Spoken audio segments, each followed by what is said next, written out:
Hello. Hello, welcome to the Tiger Couch Podcast. We're talking about two different games today, but we got a lot of shit to talk about because it's been a minute. What's been going on, man? Uh, I was watching something earlier about economics. Yay. I hate you. I hate economics. Yeah. What'd you learn about economics today? I don't think I learned anything. Great. Uh, There's really not much to learn except for like the weird minutia because it's always just supply and demand. yeah, pretty much. It's like just anything. Anything is supply and demand anymore. So, it always really has been. Yeah. I Is don't. it, I think the last thing I learned about economics was what the original form of currency was. And do you know what it was? Trading goods for other goods and services. It's one of the most important things. Okay, go on. Tell me. Women. Oh, women. Pretty Okay. Uh, we just trade women for things. much. Oh, all Say, I right want your cattle. It's like, well, I have a son. Oh, I have a daughter. then. Or you could have my son, and he could have many daughters. Luck should be on your side, hopefully. I don't know if I said anything in the last podcast that we did. Uh, Quit my motherfucking job finally. Nice. So fucking hype on that. Like, probably more hype than most people are whenever they quit their job. A lot of people are pretty openly quit their job. Oh, but Did they I have. tell you the story of what's his name? The nostalgia critic?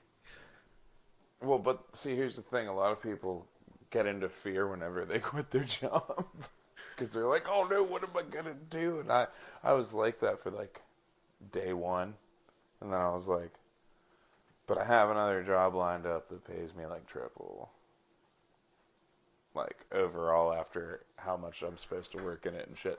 But it's like, dude, I don't have to deal with the things I was dealing with for the past like 6 to 7 years. It's always a plus. Oh my god, dude. So fucking hype. so, Just so happy to start a new life. turn the page. Was it the nostalgia critic before he became the nostalgia critic, which is like he reviews movies and shit, and like his character, which is the nostalgia critic. But how he quit his job was he was in work at like a meeting. It looked like it was a cafeteria or some shit. But he like stood up in his chair and like put like a stereo or something on the table, like played something, and then he ripped his shirt open and he had written in marker on his body, "I quit." And then he just left. Alright then. That's how you do it, man. Mine was more like I welded two frames and I looked at my supervisor and I was like, yeah, man, I just really don't see a point in being here anymore.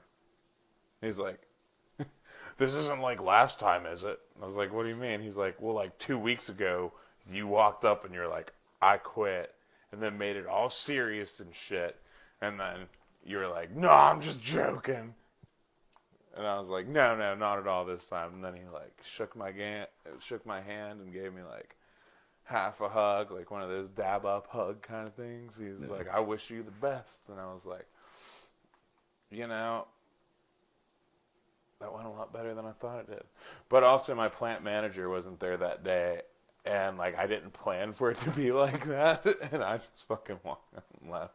Like most people were like, You just didn't even want to see him or have to deal with him, did you? And I was like, well, I mean, I didn't, but like, I wasn't trying to do it like that. like, it was just more like everything just came together and was like, this is it. So. See, in my mind, I picture it as you welded like a bunch of frames together in the shape of I quit, and then your boss is like, "Is there something on your mind, Mitch?" No. No. It was pretty funny though. Whenever we welded them, the last frame, we threw in the U-bar and shit, and I accidentally put the U-bar too far in on my side. And I was like, just go get a grinder. We'll just cut this out and do it right. And my partner's like, nah, we'll just burn it out. And I was like, how about we don't make it look like shit? Yeah. And then he was like, no, I'm gonna do it this way. I was like, just let me take care of it. And he didn't. And Dude, that was fucking insane. When you just did like the nah or whatever, like robot it hardcore and extended it. I was like, nah, dude. And so, like, the last weld we put down, I was like, all right, well, this is shit. Goodbye. So, yeah. Do believe my work here is done. Yeah. This is a sign. I haven't put U-bar in too close in years. So, yeah, it's a good time. So, later. Finally proven to yourself without a doubt that you do not care. Yeah. I felt so bad about it too. I was like, man, I really wish that wasn't like the last thing that happened. Yeah. But I had so many things in my mind, I just wasn't paying attention. Like when your dog dies and it shits on the floor. What? It's like, I got two problems. My mailbox is fixed now, finally. There you go. Me and you did some yard work yesterday. That was cool. That was cool. My yard's looking spick and span again. Neighbor's gonna till up all the area around the pond so we can finish that. So that'll be cool. That's gonna be a pain in the dick because there's a lot of rocks in there. Dude, that is like however long it's been since we cleared them out. Of me telling my kids, quit throwing the rocks back in there. We need them out of there. And instead, I look down. It's like a fucking rock slide happened. Yeah. So, yeah, we got to do that. I got to help you dig out your fire pit. Yes. And I'm starting to have second thoughts on the vasectomy because I don't want to be laid up for 2 weeks before I have to go back to my new job. So. I think I've expressed my feelings about that on the show. What? About vasectomies. Well, remind the listeners and me because I don't remember. It's like, it's a Family Guy That's joke. for you. It's a Family Guy joke. It's so you got a viper, you know, it's full of venom, and then you take the venom out, and what do you got? A belt. I don't really know if it works that way. Everybody I've talked to that have had it done, they were just like, it literally changes nothing. It's just, the bad part is, like, the first week or two, your balls are going to be, like, the size of grapefruits. And I was like, oh, God. Dude, I had a friend that had testicular torsion. Do you know what that is? I was waiting for you to ask me that. No. No, I don't. Okay, it's this rare thing that happens to males in between the age of, it's like 14 or something to like 20, maybe 20. It's where your testicles wrap around each other and all the veins get all tangled up and your balls slowly start to die. You discharge blood out your dick and everything. No good. No good, that testicular distortion. Yeah, no good, that. It's not good. Should probably get your nutsack just straight chopped off at that point. I forget what the fuck. I forget if they make an incision or they can just manually manipulate your testicles to be back in shape. Yeah, vasectomies sound horrible until like the doctor actually like explains to you how it's done, and it's like Yeah, I've seen how it's done. I haven't, and I don't want to. Don't send me any fucking videos either, because I know that's what you like to do. Don't do that. Videos is that I seen like diagrams and like the actual surgery. It's nothing really. Right, and that's what he told me. He was like, "Dude, we're making an incision this big, and it's like the length of like, your fingernail from cuticle to cuticle." Yeah, pretty much. It's like we're gonna snip that side, and then we're gonna go on the other side, and we're gonna snip that side, and then we're gonna tie them both off, and we're gonna burn them. Boom, done. Yeah, they pull the vein out and like cut it. I think they cut a section out and then tie it together or something. Essentially, Yeah. yeah. And I just I still don't think know. I always wondered if that messed with your testosterone and shit. I thought that was my main concern, and I mean, my dad had a vasectomy done, and he's like 60, and his girl is like 39. When they have it It's done, obviously he has no problems, and I've asked other people, and they're like, no, it literally does not affect you at all. Like, you are fine. So, well, see, I don't know. I met a dude in the crazy ward, or the crazy place. I your usually have a argument funny already name for that. sounds bad. I usually have a funny name for that, but I What, the can't psycho remember. ward? Yeah. But either way, there's this like 60-year-old man there. He like broke his leg so many times it was like an inch shorter than the other leg, or God, maybe even more. He had like a prosthetic shoe that was like this big platform. jeez. Doctors were like, if you ever break this leg again, we have to cut it off. How do you break They, your leg that many times? I have no idea. But he was like, he got like fucking 5 Percocets, and 3 Vicodin a day or some shit. And this dude was plowing like a 20-year-old, and like, he found like a chick his own age, and he was plowing her, and the younger chick was sitting outside of the fucking door, like, waiting for him to be done or some shit. I don't know. It was fucking weird. These are the reasons he's in there. You want to know why? You want to know the real reason why he was in there? Because he had 2 women. That's why. I think he tried to break up with her or something because she was crazy. I don't know, man. That sounds pretty fucking crazy. Well, you find all kinds of crazy stories in the nut ward. Well, there's like a thing. If you got like 2 women at once, cool. For one night. But if you got to deal with like 2 women at once on the daily, 2 people in general, not even women, just like if you live and have to talk to 2 people all the time, that will make you go crazy. Well, you got 3. What you mean? You got little half people. You got 2 little half people and your wife. Yes, and I'm slowly going crazy. That's like the See? biggest thing, man, is those 2 fighting. Like the kids just fighting, and then Casey coming home at 7 o'clock after leaving at like 8 o'clock in the morning. It's just like, I get it. You guys are all just fucking worn the fuck out, man. Like, you guys are just mad about everything. See, dude, you said that we should have been. You always say we should have been friends earlier.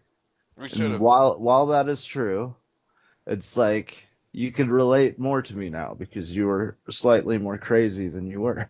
Yeah, and I mean, you grew up with 2 sisters and a mom. Fuck And I that. lived at my grandma's house. Fuck that. I lived with my fucking stepsister for a year, and I was like, jeez.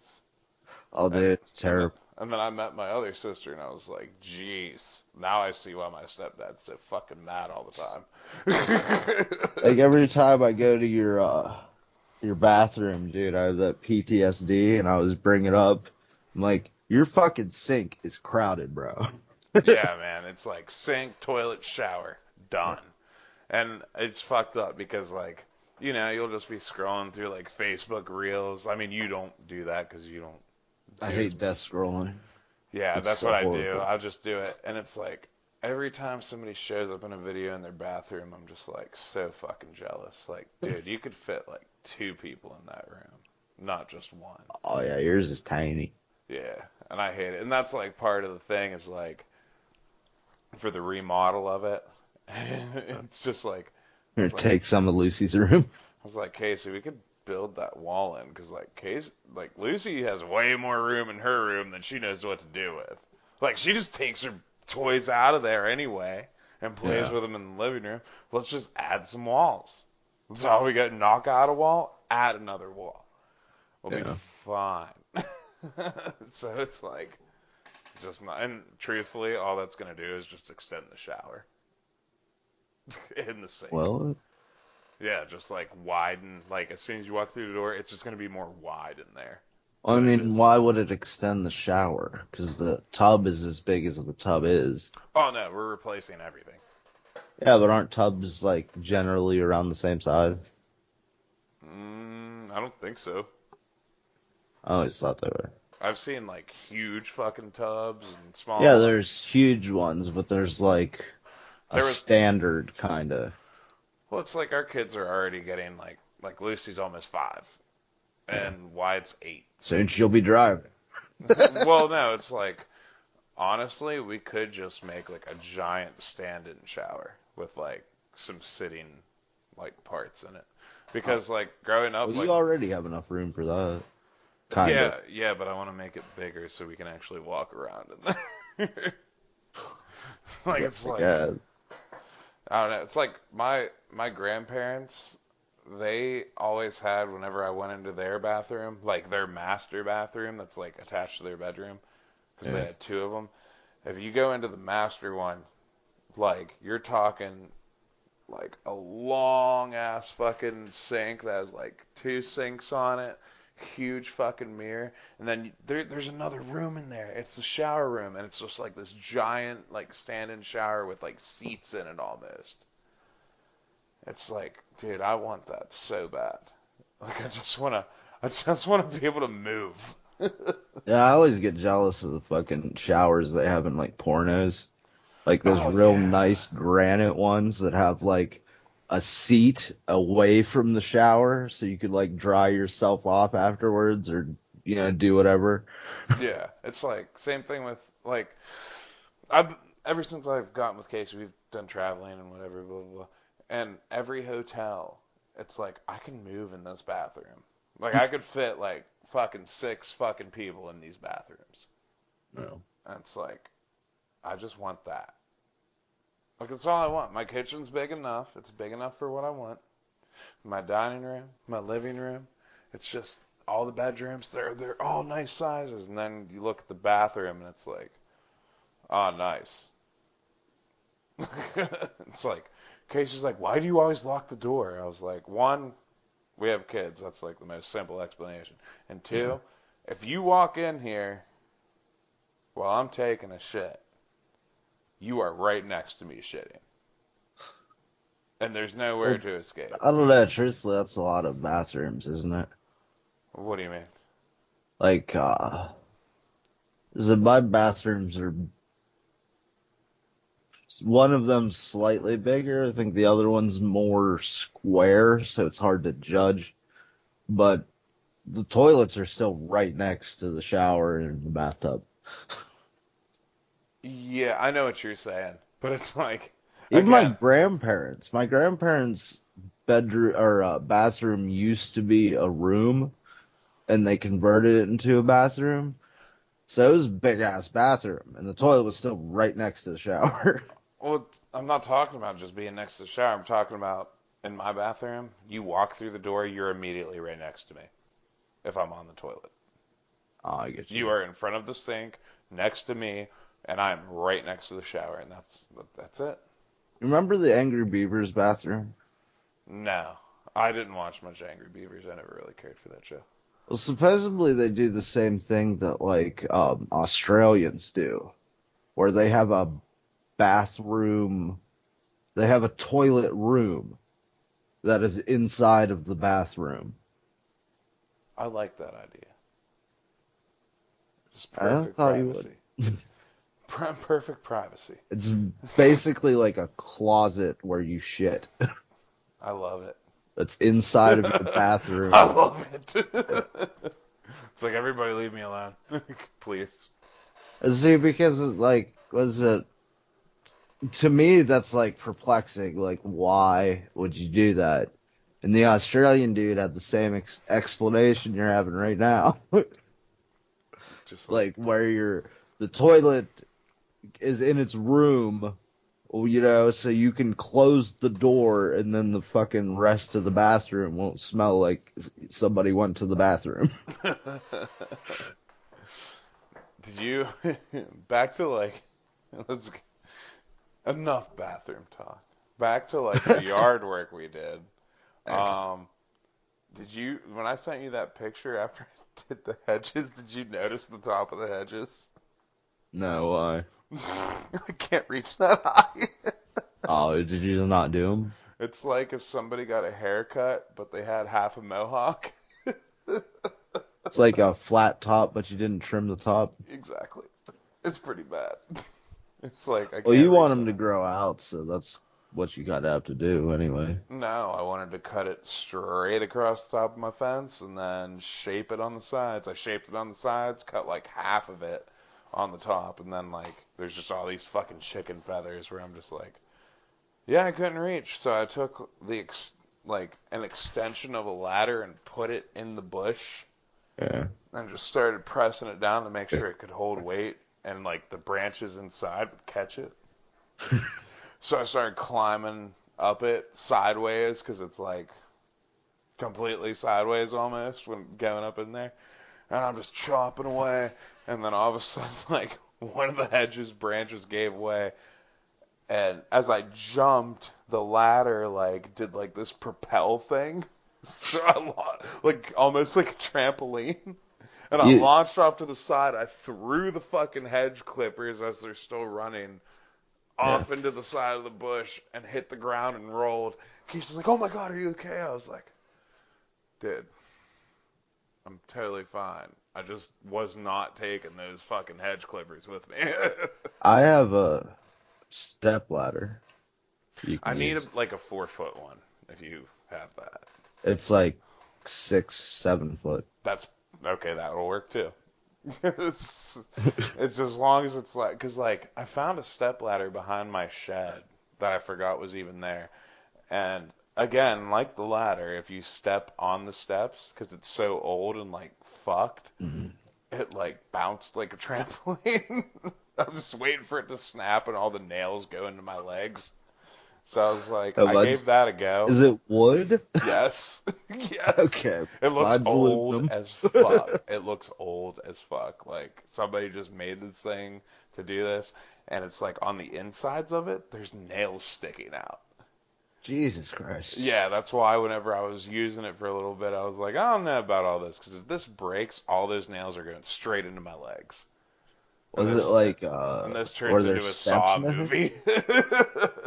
Were there steps missing or something? No, it's just like on the inside there's nails sticking out. I don't know why. It doesn't make any sense. Mhm. I Maybe should. Frank left it there and he's just like, this will fuck with him.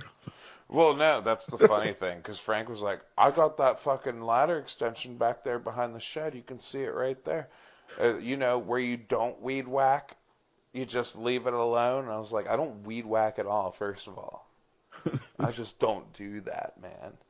And Don't you eat a also, dick? and also, you left me half a fucking ladder. So, what are you thinking? He's like, I bet you it would work from the outside of the fence. I was like, in the gravel where I tried it before, where it just slides sideways as you step on it? No, that doesn't work either. See, dude, sometimes the extender isn't even as long as the ladder. That's also very true. I remember when the dude came in, my one buddy came over to put that flashing on my roof. Yeah. I was like, all right, I can pay you. Just give me like till Friday when I get paid again and everything, because we had just gotten the house and shit. And he's like, well, what's that ladder doing there? I was like, because there was another like full ladder on the other side, on the side of my house, where my air conditioning Yeah, I know. unit is. And he was like, "What's that doing there?" I was like, "Nothing." He's Isn't like, that still there? "No." I remember something being over there when I cut the grass. Might Uh, just be the uh, hose. yeah, it is a hose. Yeah, that's what's sticking out there. And he was like, "How about this? You just give me that hose or give me that ladder and $100, and we call it square." I was like, "Fucking take it, dude. I'll pay you right now. Here you go." Like, that's called an even exchange right there. Because you're like, I don't even know whose ladder that was. I'm pretty sure it was the people who lived here before me. I still get their mail. It's been fucking like 6 years since I moved in here, dude. I What? still I still get their mail.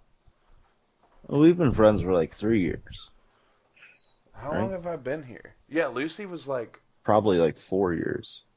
I don't know, however long it's been. Because Lucy was like not even 2 when we moved in here. Yeah, Correct? I I'm think pretty sure. Yeah. that sounds about right. So it's like, change your fucking address, my guy. Well, it's just even. Is it like actual mail or is it junk mail? Yeah, I've gotten their tax shit before. Okay, that's And sweet. their bills, like credit card bills and credit card offers and shit. And I'm like, Oh, the offers, you'll probably get those. You might get those for eternity. I thought that until we got like their actual bills, and I'm like, Yeah. pay your fucking bills and change your fucking address. Did you forward it? Nope. You should probably do it. I told Frank, Or here you you should go, like, give these to those people, and that's the last I saw of them. yeah, but you should have. Well, he did that, so that's fine. Yeah, so it's should be all right. I hope. I don't think you have to.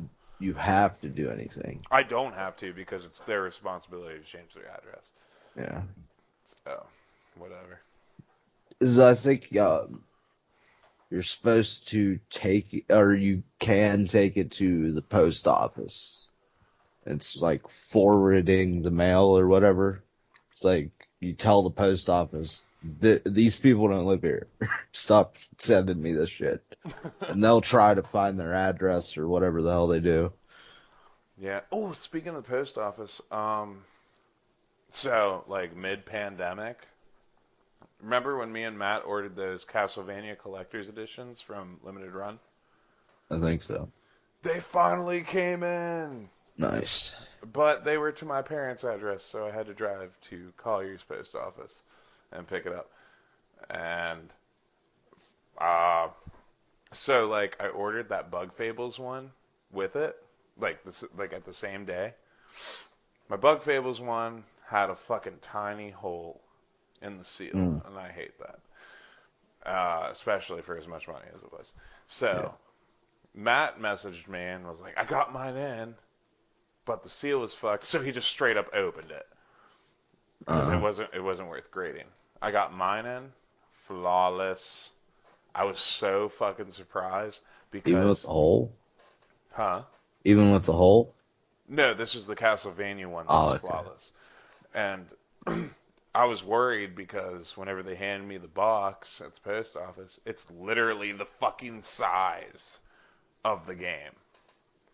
Huh. So I'm thinking, because I saw a couple like small holes in the box, I was like, fuck, dude, this thing got trounced, I bet, like in shipping. I opened it up, all it had was like the edge protectors, like those little cardboard edge protectors on it. I No. pulled it out, totally 100% fine. Yeah. And people need, like when I got it from Bug Fables, like for Bug Fables or whatever, they sent Mhm. it in a big ass box, way too big for it. Threw it in there with like one of those big bubble things, not like Yeah. bubble wrap, but big bubble things, like Yeah, I right get up you. against the side, and the rest of the game was up against the other side of it. And I was like, you guys need to learn how to fucking ship. Like, what is this? Yeah, see, whenever I order Warhammer shit, if I order it directly from the company, it's it comes in forget. I'm trying to think. I think it's Amazon that does the more packaging shit. But Games Workshop just kind of like puts it in a box that's the appropriate size, and that's pretty much it. They might put like a little bubble stuff in it, but I think yeah, because there's Warhammer shit that you get that comes in like big ass boxes, yeah. So it's like I don't expect you to do very much with this because there's fucking what is it? Even like a cubic inch of an increase to a package is like ridiculous in price. So I get that. But like you fucking get like some of the smaller stuff and it's like a fucking vault. It's like fucking wrapped in that bubble shit. Oh no, like so whenever I sell games and shit, uh, my buddy from Canada who recently got one of my packages, he messaged me. He was like, "Dude, this thing could survive a fucking siege." I was like, It's like, "Yeah, dude, I won the egg drop contest at my school. right." It's like, dude, I shipped this thing clear to Canada. I'm not letting something happen to this. And he was like, "This is why." And even my other buddy in Canada, when I shipped to him, he has even posted like all across like the thing like you can depend on him for shipping correctly and your package There being you go. protected. But it's like I just wrap the fuck out of it in bubble wrap, and then what I'll do is I'll take like if I don't have anything else that can like fill the box, what I'll do is I'll take like paper towels and I'll bunch them up into like little balls and shit like that, kind of like packing peanuts, but like Yeah. bigger. Put it in there like that, surround it, bottom first, drop the bubble wrapped item in, surround it in the fucking paper towels, then fold like 4 or 5 layers on top of it. I think I remember seeing you Send it. do that. Yeah, and like everything's totally fine. It only takes like 2 things of duct tape on the top, and it'll survive or whatever. Now, my buddy in New Jersey, he sent me a picture one time of one I sent. He's like, it doesn't look like there was enough tape. It looks like somebody fucking stomped on this thing and the tape came undone. It's fucking New Jersey, bro. I was like, dude, I use the same amount of everything that I do in every package. Like, if I do not want to have to deal with damaged goods, because then I have to do refunds and then have a Oh yeah. conversation about it, and this is fucking bullshit. So, And, and but it, go ahead. Sorry. oh yeah, no, but like I asked him, I was like, is everything all right? Because there's like a sealed Dragon Quest V in there, and that's like a $300 item alone, Yeah. along with the other 4 items that were with it, all wrapped in this bubble wrap. He's like, everything is totally fine. I was like, see, the word about me is true. Was that I was so there's something else in that conversation I wanted to expound upon, but I forgot it, so whatever. Um, there's this badass idea that I heard of. It's like this dude, just a normal guy, had like a hobby. Maybe it's just more of an interest. And what he decided to do was he made an underwater enclosure for hamsters, and it's called Hampshire or Hampshire after Rapture, but for hamsters from BioShock. And he had to buy counterbalances and like think about how much of a fucking conundrum that is. It's like I have to order weights to be shipped to me. Yeah, so it's like you have to buy a certain weight, but every fucking how many ever ounces or whatever fucking increases the price. So after a while, you're buying mostly the shipping, you know? Oh, yeah. It's That'd like, be such a fucking pain in the ass. didn't I tell you about my buddy in Alaska? Yeah. Yeah, dude. Oh, you shipped it ground, bro. What do you do? Fucking hate me? You live over 48 states. Fucking Do you live suck. on an island? No, he lives in Anchorage. Okay. Well, I don't know if that's an island or No, not. no, 'Cause no, no, no. That's there's a like lot of islands off of Australia, Alaska. off Alaska. No, you hate me. You send me ground, bro. And another dude actually told me that too. He's like, why out of everything on that list am I the only one ground? And it's like the same reason I told this dude. It cost me 65 fucking dollars to ship a Wii U in the box to you. I'm not going to the Jeez, 80 where you get 3 fucking days, bro. that was ridiculous. Like, in all honesty, I should be charging you and Hawaii shipping because I do free shipping for everybody, even Canada. Yeah, see, that's not really fair. Like There I'm should be like helping you. I'm some of the helping you price. guys out. Yeah, there's Like, like a normal place would definitely charge more for that shit. right. And it's like, I mean, come on, guys. Like, at least bear with me. Like, all you have to do is wait. You don't have to worry about a thing. Your shit's gonna be there fine. If you gotta wait a couple extra days at your own expense of me not paying the extra money, Yeah. suck it. You could also say, why don't you buy $1,000 worth of shit from me, and I'll fucking pay that $80, bro. Yeah, exactly. It's like, dude, I did like a raffle for you guys, and you really only paid like $16 and won $160 item, and it cost me $65 to ship it to you. Yeah. Fuck you. I'm not paying the extra $15. Like, Yeah. get over it. If it wasn't for the other people on the roll, you'd be spending $50. Right, right.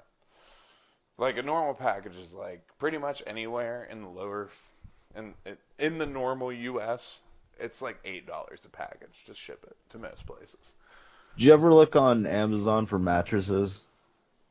No, but I'm glad you said that because I do need a new mattress. I just want something comfier and bigger. Like a single or even a twin, I think. They're free, but the shipping is like 100 and some dollars or whatever. What the fuck? Well, you got to think about it. It's a giant fucking rectangle. Have you ever been on eBay where they're like, "Oh, this mattress is $20 and the shipping's like $200"? Yeah. My No, that's buddy how they get you. bought California King. It came stuffed in like a tiny box. Yeah, you can buy them at Lowe's like that too, actually. Yeah, that's crazy. I almost bought one at Gabe's, but here's the problem. It was $400 and it didn't tell you what size the mattress was. I looked at it, I was like, that's a Like a big surprise box. box. Yeah, exactly. I looked at the box, I was like, that's a big box, but it's like, is $400 worth the risk? No. It's like, I have a queen, and like, I want an Alaskan king, because my buddy has one. What's that? An Alaskan king, it's the biggest bed you can fucking get. It's so you take a king and you put a foot on every end of it. Isn't that what a California King is? From what I heard, it was a foot off of a California king. Oh, okay. Yeah, and That's ridiculous, though. You have to have a huge room. see, my buddy has a big ass room, and all that's in there is a bed in their closet. But I'm Yeah, gonna that's be all you honest with you. could. But when he showed it to me, I was like, dude, can I jump on that? He was like, dude, just jump in it. And I jumped in it, and then Casey jumped in it, and then he jumped in it, and then his wife jumped in it. And I was like, dude, there's room for 2 more people in this fucking bed. I fucking want one of these. And like, and the only reason I do is because like Lucy insists on sleeping with us every night. And it's like, Yeah, dude, okay, fucking a 5-year-old, so you need like a fucking giant ass bed that fits 6 adults in it. dude, dude, no, we're in a queen, and we're stuffed together.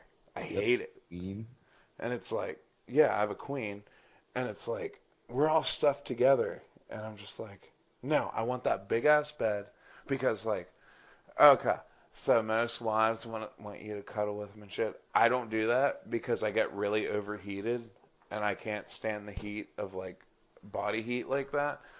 I just want to be by myself essentially on one half of the bed and just be okay. That's why I want one of those so bad because I'm like, these things are comfy. They're huge. There's so much room. Just all like, if Lucy wanted to jump in between us, she would have basically her own single bed. We would all have our own single bed to just sleep in and be totally comfortable and have like the best sleep. You just buy 3 singles then. Fuck you. No, one mattress, no fucking thing. You just catch us like sliding in between the mattresses. You could also have like your own mattress. I did think of that though before. I did think of that before. But when I told Casey I wanted my own bed, she got kind of mad. It seemed What kind like. of bed do you prefer? What do you mean? Like firm or soft? So I think there's other metrics that I'm not thinking I've done like house sitting for my mom before when her and my stepdad have like gone away and shit, of. and they have a memory foam. Yeah. Oh, dude, So that's soft. dude. It's not even just like it's like soft with like a firm bottom underneath of it. Oh. Because it's not like a memory foam. It's a memory foam top. So whenever you lay on it, it's like soft, but like once your body hits the bottom, like it actually hits like the mattress part of it. Yeah. It's firm, so it's like I got this soft like outer shell with this firm bottom. So it's like, oh god. It's so good, dude. But at one point she had this bed. I don't know if she still has it. But she has the one with the remote where it'll like fold up into certain ways. Oh yeah, those are fucking badass, dude. Yeah, she has one of those, and I slept in it one time. I was like, what the fuck? This thing is so much fun. It's like I just sleep in any way I want. How do you sleep on your back or On my side, my right side. I sleep on my side too. Yeah. Yeah, my right same side. We're side bros, bro. Well, the reason I sleep on my right side, and I don't know if it's like an old urban myth or anything like that, but Because like, you think it'll affect your heart if you lay on your left. that's what I've always heard. That's why Me I just too. don't do it. So, did you see these new beds where they have a hole for your arm on the right side? That's so weird. There's like this, it's like you can put it in there. You can put like this, like, it's almost like a couch cushion that's like long instead of wide. Yeah. But you can take it out, like a section, and then you put your arm in it and lay down, and your arm just fits in there. That way when you wake up, your arm isn't all fucking sore. Or Unless like, you roll over. yeah, but I don't know how you would roll over with your arm like locked in there. You're just like like, ah! you just snap your arm in the middle of the night. Dislocate shoulder. Like, when was the last time you rolled out of bed? I don't know.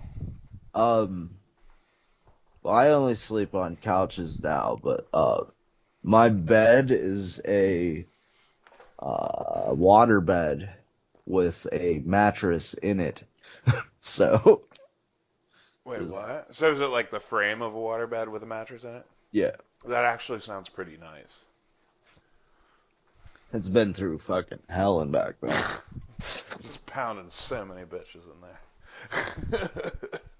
It's more just like me being, what, a child and then a teenager. It's like, oh, I know I can stand on the side of this.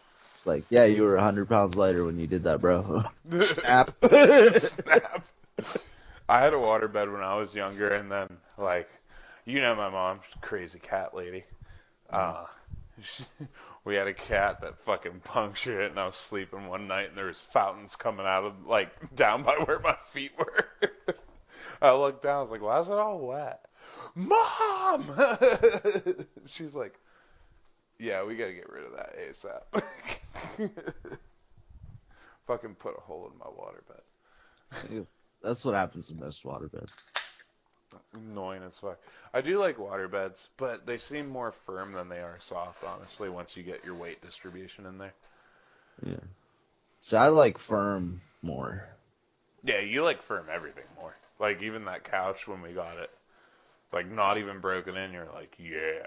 I was like, no, this feels like a brick against my back. Well, I love it. My spinal column feels like being out of place. Well, fuck it, because it's getting fucking in line right now. I've slept on floors comfortably though, so Yeah, dude, honestly, growing up, the floor was my favorite. you can only do it on your back though. I just slept on it, however. It didn't really matter to me. I think I usually did it on my stomach. Yeah. Like, See, I can never sleep on my stomach. Bugs me for some reason. I can't do it now. I used to be able to do it. I remember, like, being at these parties, uh, Well, like, that's a little different. That's passing out somewhere. well, no, it was like everybody just floor slept. Like, we were all just, like, Yeah. close together, like, big parties. Yeah. And I just kept waking up. I'm just like, because, like, it was whenever I was, like, a little bit older. I was like, how the fuck are you guys asleep? And everybody's like, shut the fuck up. Like, no, really. Like, there's couches and nobody's sleeping on them. I don't See, understand. I would be like a fucking Mexican in a Western movie, just sitting there wrapped in my poncho in the corner, sitting on my wallet. That was like a big thing. Like, I don't know if you ever like how many times have you fallen asleep at parties and then you wake up and the first thing you do is slap your back pocket? Well, I never put my wallet in my back pocket, but I get you. Yeah, every time I do that, I'm like, all right, that's there. And then here's the shitty part. Every time I'd slap my front pocket back when I used to smoke, my fucking cigarettes would not be there. Oof. Yeah, yeah. And then I'd wake up looking at the people that stayed up and they had my cigarettes. And I'm like, hey, I'm gonna need a couple bucks and what's left in that cigarette packet because those are mine and you owe me. So that shit is so fucking annoying, man. I was usually the last person to fall asleep at parties until like later on when I found out how good I was at drinking booze.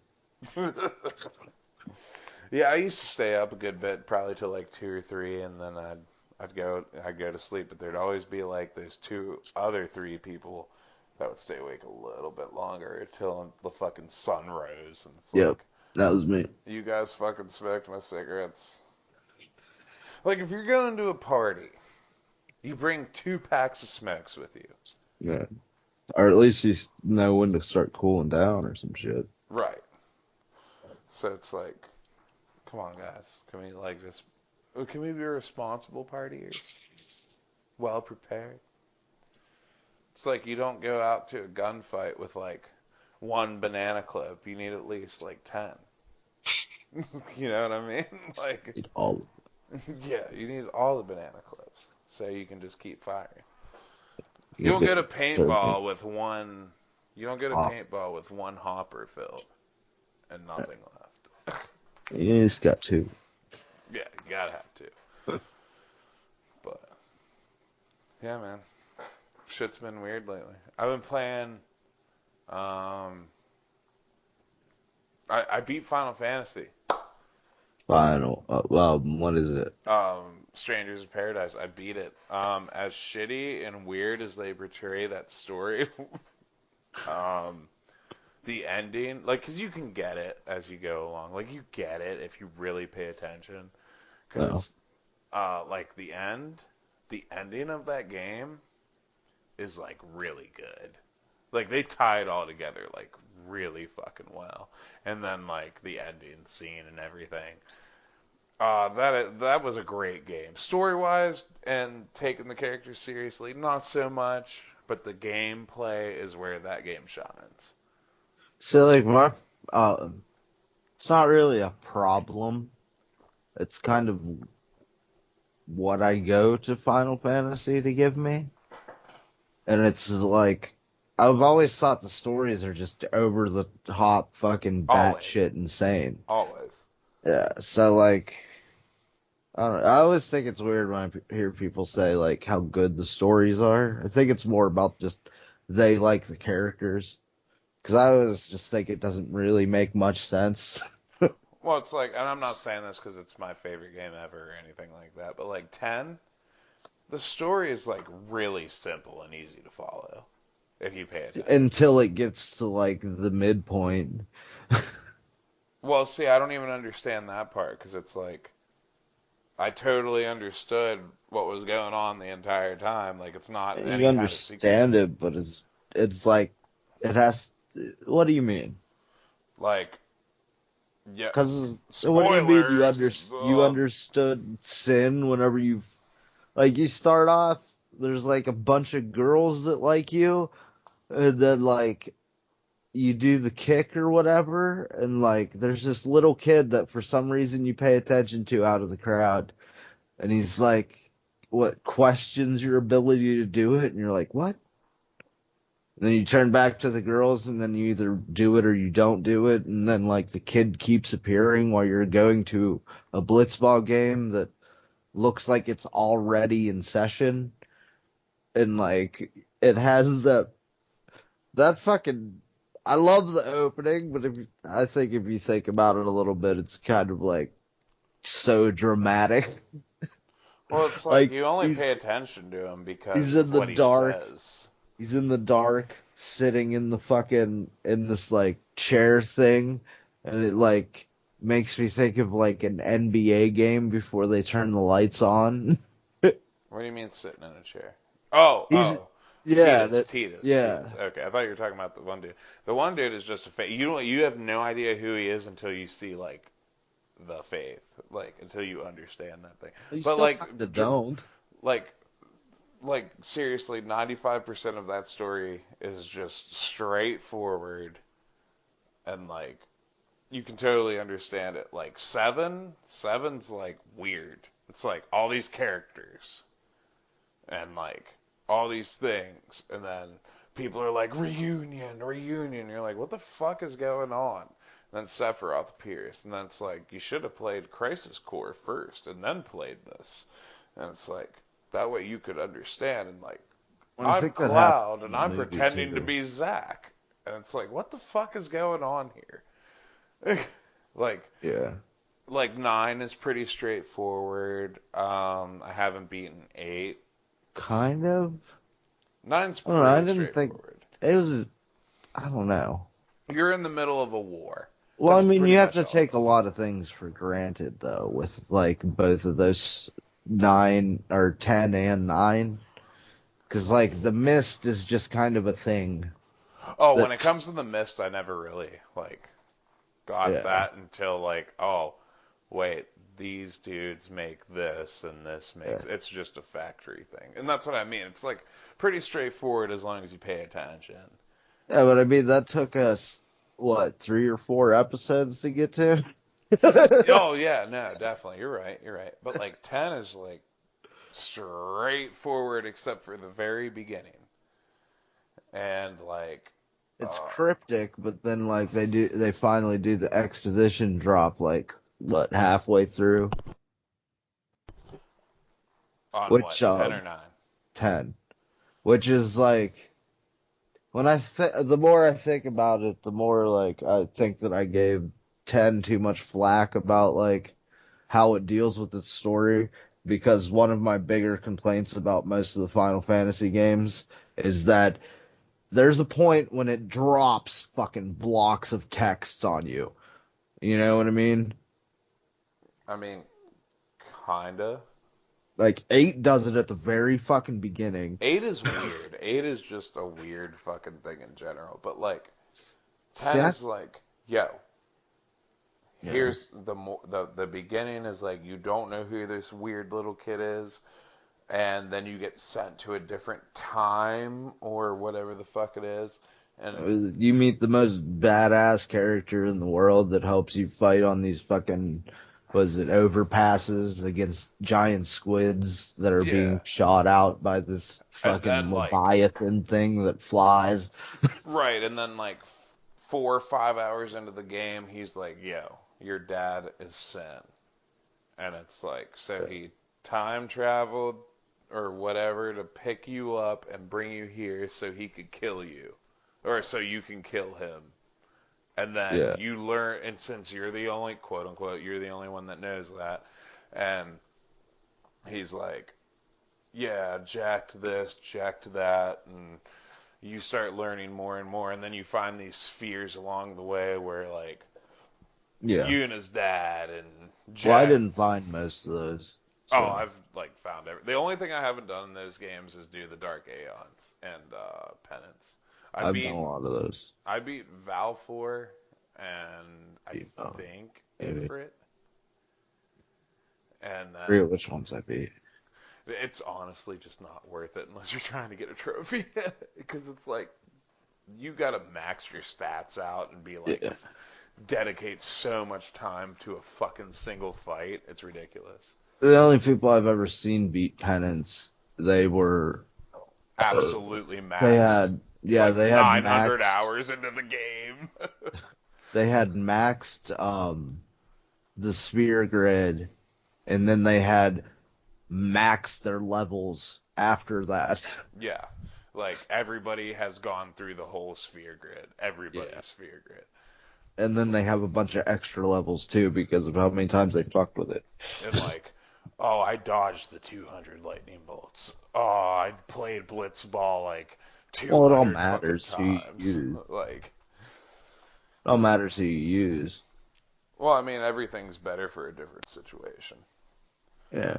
Yeah, but you're gonna have a set strategy when you fight penance, and like it's only a three on your normal three set, right? Yeah. Okay. So it's like, just like, how much time do you want to invest in this game? And then you got this character that is a shitty clone copy of anybody you want him to be, who's Kamari. Unless you finish the whole sphere grid with him, which just puts him kinda up to par with everybody else. That's like you're really not gonna be using him anyway, cause like why use this shitty mage compared to your actual mage? You know what I mean? Yeah. It's like, and after like a certain point, all those overdrives that he learns in blue magic are completely useless. Like, you Probably. can't cast death on everything. You can't fucking like do all this shit and it actually work, you know? Yeah. That's always disappointing with death in Final Fantasy games because it like never works on anything substantial. Right. It only works for the things you can kill in one hit. Yeah. It's like, Fucking Doom has been kind of useful. that's totally true. Yeah. It works for the most part. It death does not work that great. But like the things you need to use it on, like bosses, that shit It's like doesn't work. it's like Cure is more effective battle strategy than fucking Death is. Yes. So It's what is it? In 4, there's a boss that you can kill with that with Cure. right, and that's the same way with 10. If you fucking use two Phoenix Downs on the undead like dragon thing, what's its Yeah. name? Um, It fucking dies, and that's it. See fucking was it an 8 when you fight Olmeca? Which I'm sorry, I think I spoiled that for you. You're not gonna spoil it for me because I'll probably never finish that game. Okay. I do Well, not and like that game. I just don't. I don't like the mechanic system for it. I understand it can be broken if you just take the time to do it, but I don't want to do that. well, it doesn't like what I was doing wasn't breaking it. It's like honestly playing through it, I guess you could say.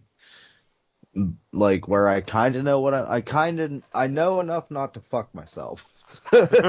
See, I don't, and I fucked Yeah. myself on like the beginning of the third disc, and I basically soft locked myself to where I'm not strong enough to beat these things, and yeah, I just can't do it.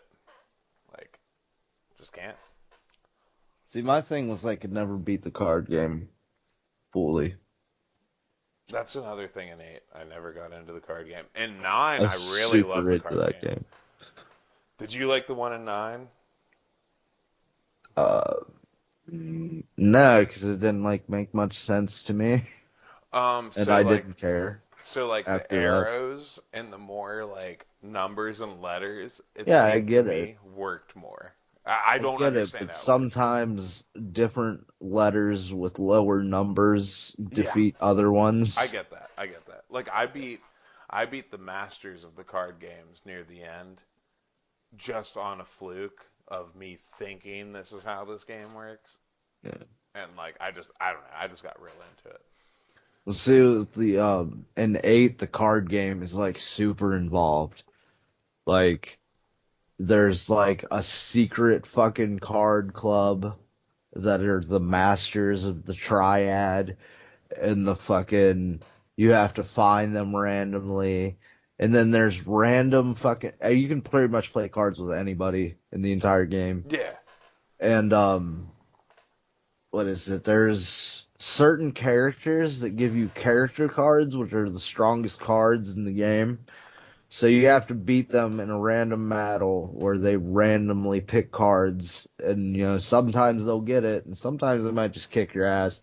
And like the region rules are different, and sometimes the game is instead of you get your choice of one card, you only can get the cards that you captured. So sometimes you can win the game, but still lose the fucking important card. And there's like all these random sequences that you have to do at certain points in the game, or you can't do it. And you have to trade certain cards to certain people, so later in the game they'll give you a different, better card. It's, oh man, it's such a pain in the ass. And I was stuck at like one of the pivotal moments because it's the only time you can challenge this one person to a game and get this character card. Yeah, it sounds uh, like really annoying. That yeah. whole game just seems really annoying to me, honestly. But what I was bringing up Olmeca before was whenever Hmm. you fight Olmeca, you use all of your characters. Oh, really? Yeah, that's like the only Final Fantasy game I know of that does that. Well, I mean, you lose your entire party in six, halfway I through the mean, game. like normally in 8 you have 3 characters, and I think you have a total of like 6 characters or more, and you use all of them in the Olmeca fight. Huh. Yeah, it's weird. And there's It's, also that thing you told me about where if you're like level 100. yeah, she has level 5 death, which means if your level is divisible by 5, so anything that ends in a 5 or a 0, she can just insta kill you at any point in time. Now, can you get death proof shit? I don't think so. Oh, God. Yeah, Fuck so that. it's fuck. Yeah, It's that's like a cheese. yeah. It's like, hey, you can break this game and become a god, but if you become too much of a god, you can die. Well, you can beat the game at level 0, so That's what I mean. That shit's just like weird. you do AP training and I think you like make sure certain characters are dead so they don't get experience and shit like that. Like, so I want to kind of talk more about the 8 story because like when I was talking about batshit insane, it's like that was the first one I played and it is probably the most insane one.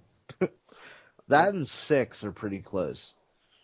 Six really isn't even that insane. It's just like, Just whenever what's her name turns into one of those fucking magical creatures and then flies across the world and shit.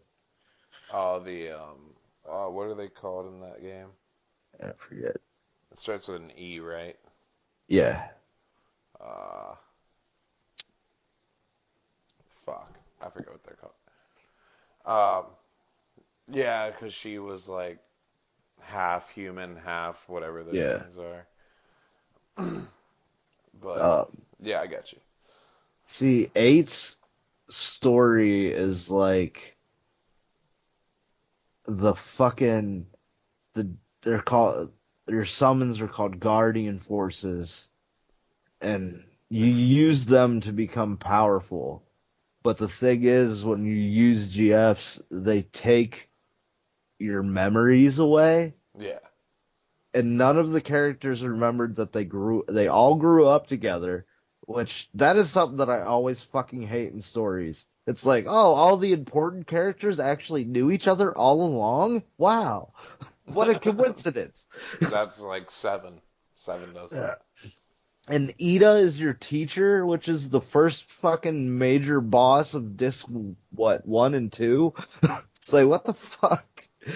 And, Olmeca is a sorceress at the end of time, and her power, sorceresses are special people born with specific powers, and she can like send her memory into like the past. That's her fucking power. And she wants to send her memories and control all of the sorceresses until the beginning of time so she can dilate time to one instant and destroy everything. Yeah, it seems pretty specific.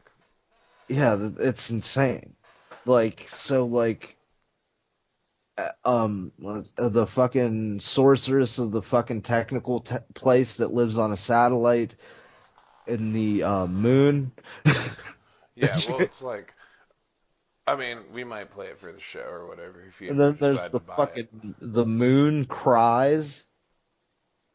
The moon tears destroy like parts of the world because what happens is the moon is full of demons, and every once in a while the demons pool together in a giant clump and then fall to earth and eradicate everybody in a giant meteor that turns them into a bunch of other fucking demons.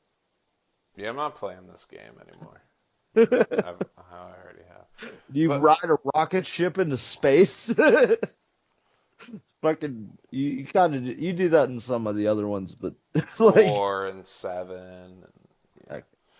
I was gonna say 4, but I didn't know if you knew that. Well, you told me that like 9 times over the course of our time knowing each other. I do really like 4, but it's just like so archaic, like to me personally. Well, the DS remake That's it's the the one one I'm that I playing. beat. Yeah. That feels archaic to you? It doesn't feel that way, but it's like the battle system, it's just so standard. You know what I mean? Not really, because it's just kind of what you'd expect from a Final Fantasy game. Well, it's like all the Oh, other you ones seem piece of way shit. more involved instead of just like hit, hit, defend, hit, defend. That's how I feel about 4. And I heard 5 is like the same way, like really basic like that. 4's my favorite. Oh, really? Yeah. Hmm. We might have to do that for the show. You need to pick that one day so I can Like actually have a reason to finish it. like the whole beginning of it and Cecil's like story and his journey are so like compelling to me. And fucking 4 is where fucking like like the trope in fucking movies where it's like, oh, these are the main characters, they're not gonna die. 4 like turns that on its head. It's like everybody you meet is going to die. But it's like, I mean, spoilers, skip ahead like 2 minutes if you don't want to hear it. But like Strangers of Paradise is like, I don't know. Like, do you care if I spoil it for you at all? Well, not I don't really give a fuck about spoilers in the All first, right, cool.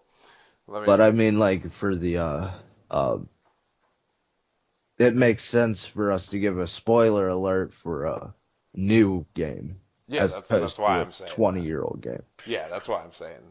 Yeah, skip ahead like 2 minutes. So like everybody has lost their memories essentially, and they just keep Big L. fighting and this and that.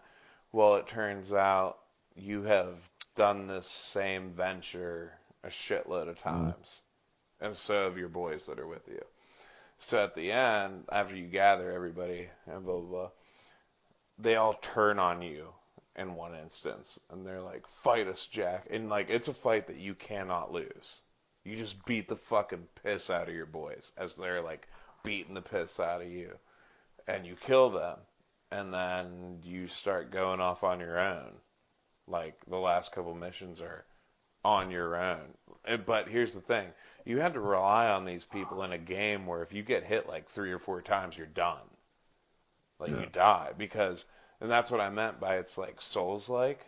You Uh, you have to dodge fucking everything. Like you cannot get hit or you're gonna fucking die. You only get 5 potions, so it's like you really gotta like even so this I don't shit know. I out. don't. Just from that, it makes me not want to play it.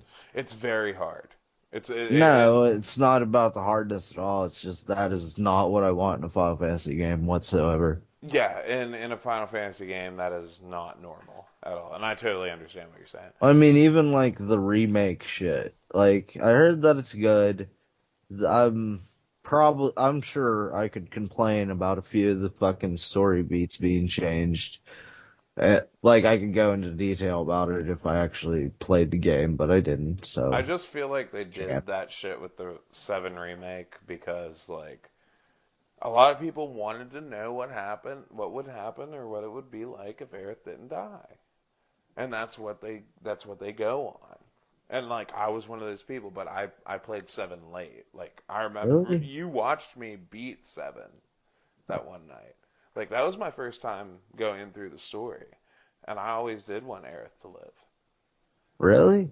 Yeah, because like that was I like just kind of didn't care. It's like, I liked that Aerith died because, it like, gave a dramatic effect.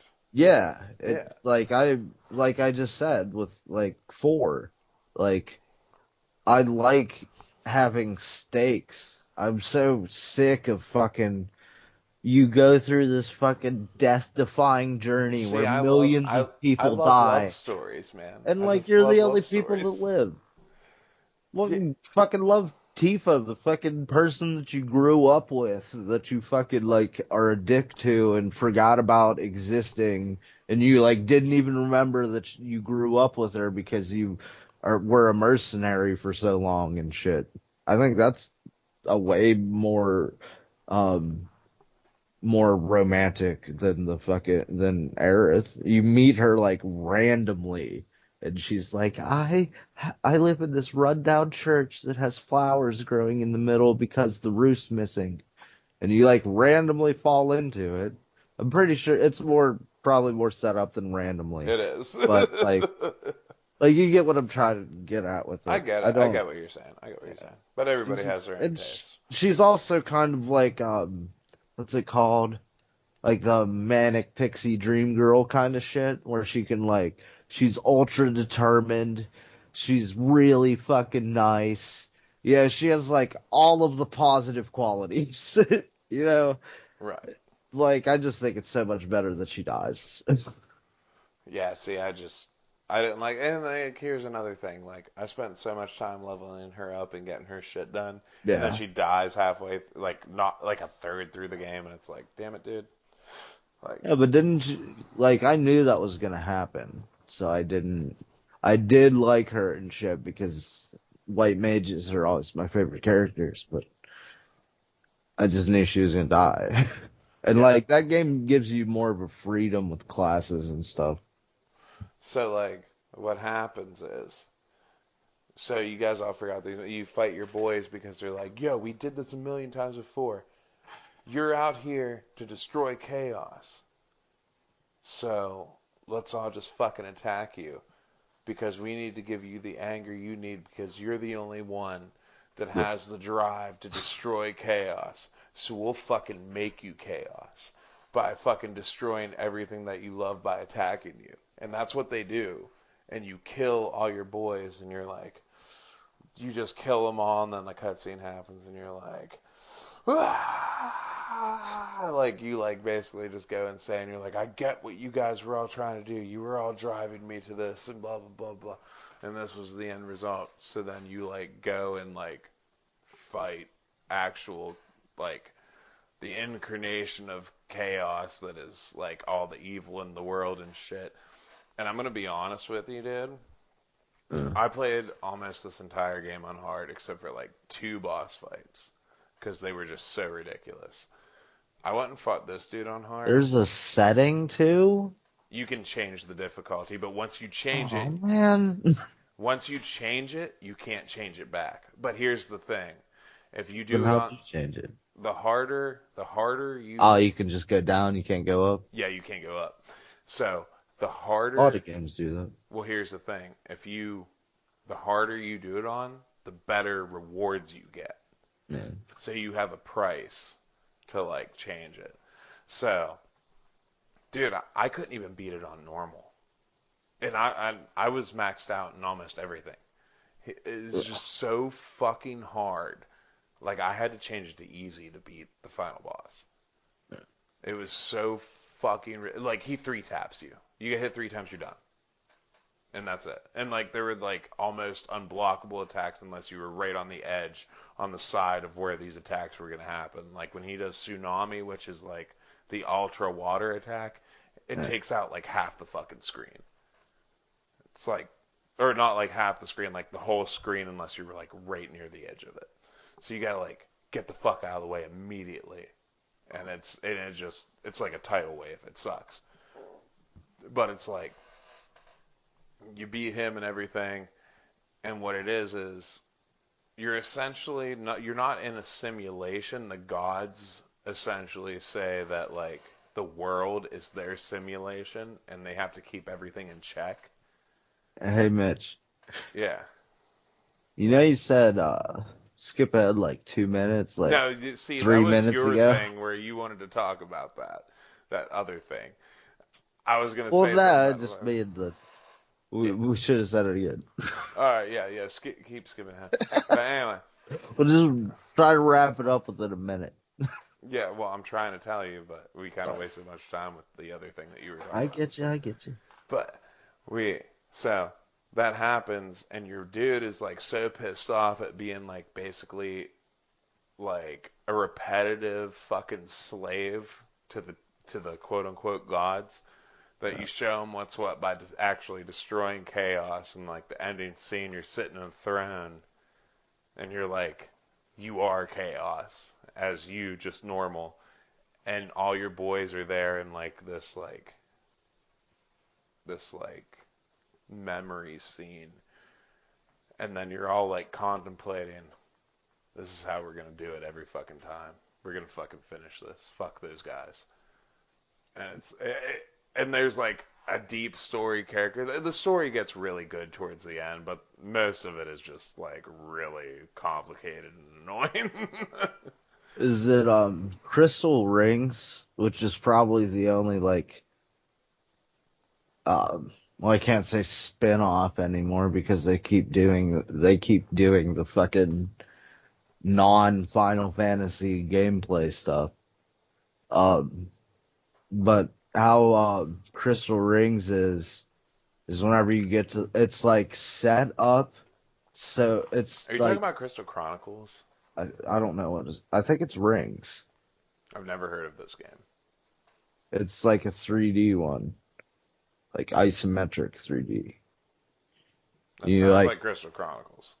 it might be it, but anyway, it's like it incorporated New Game Plus into the game itself.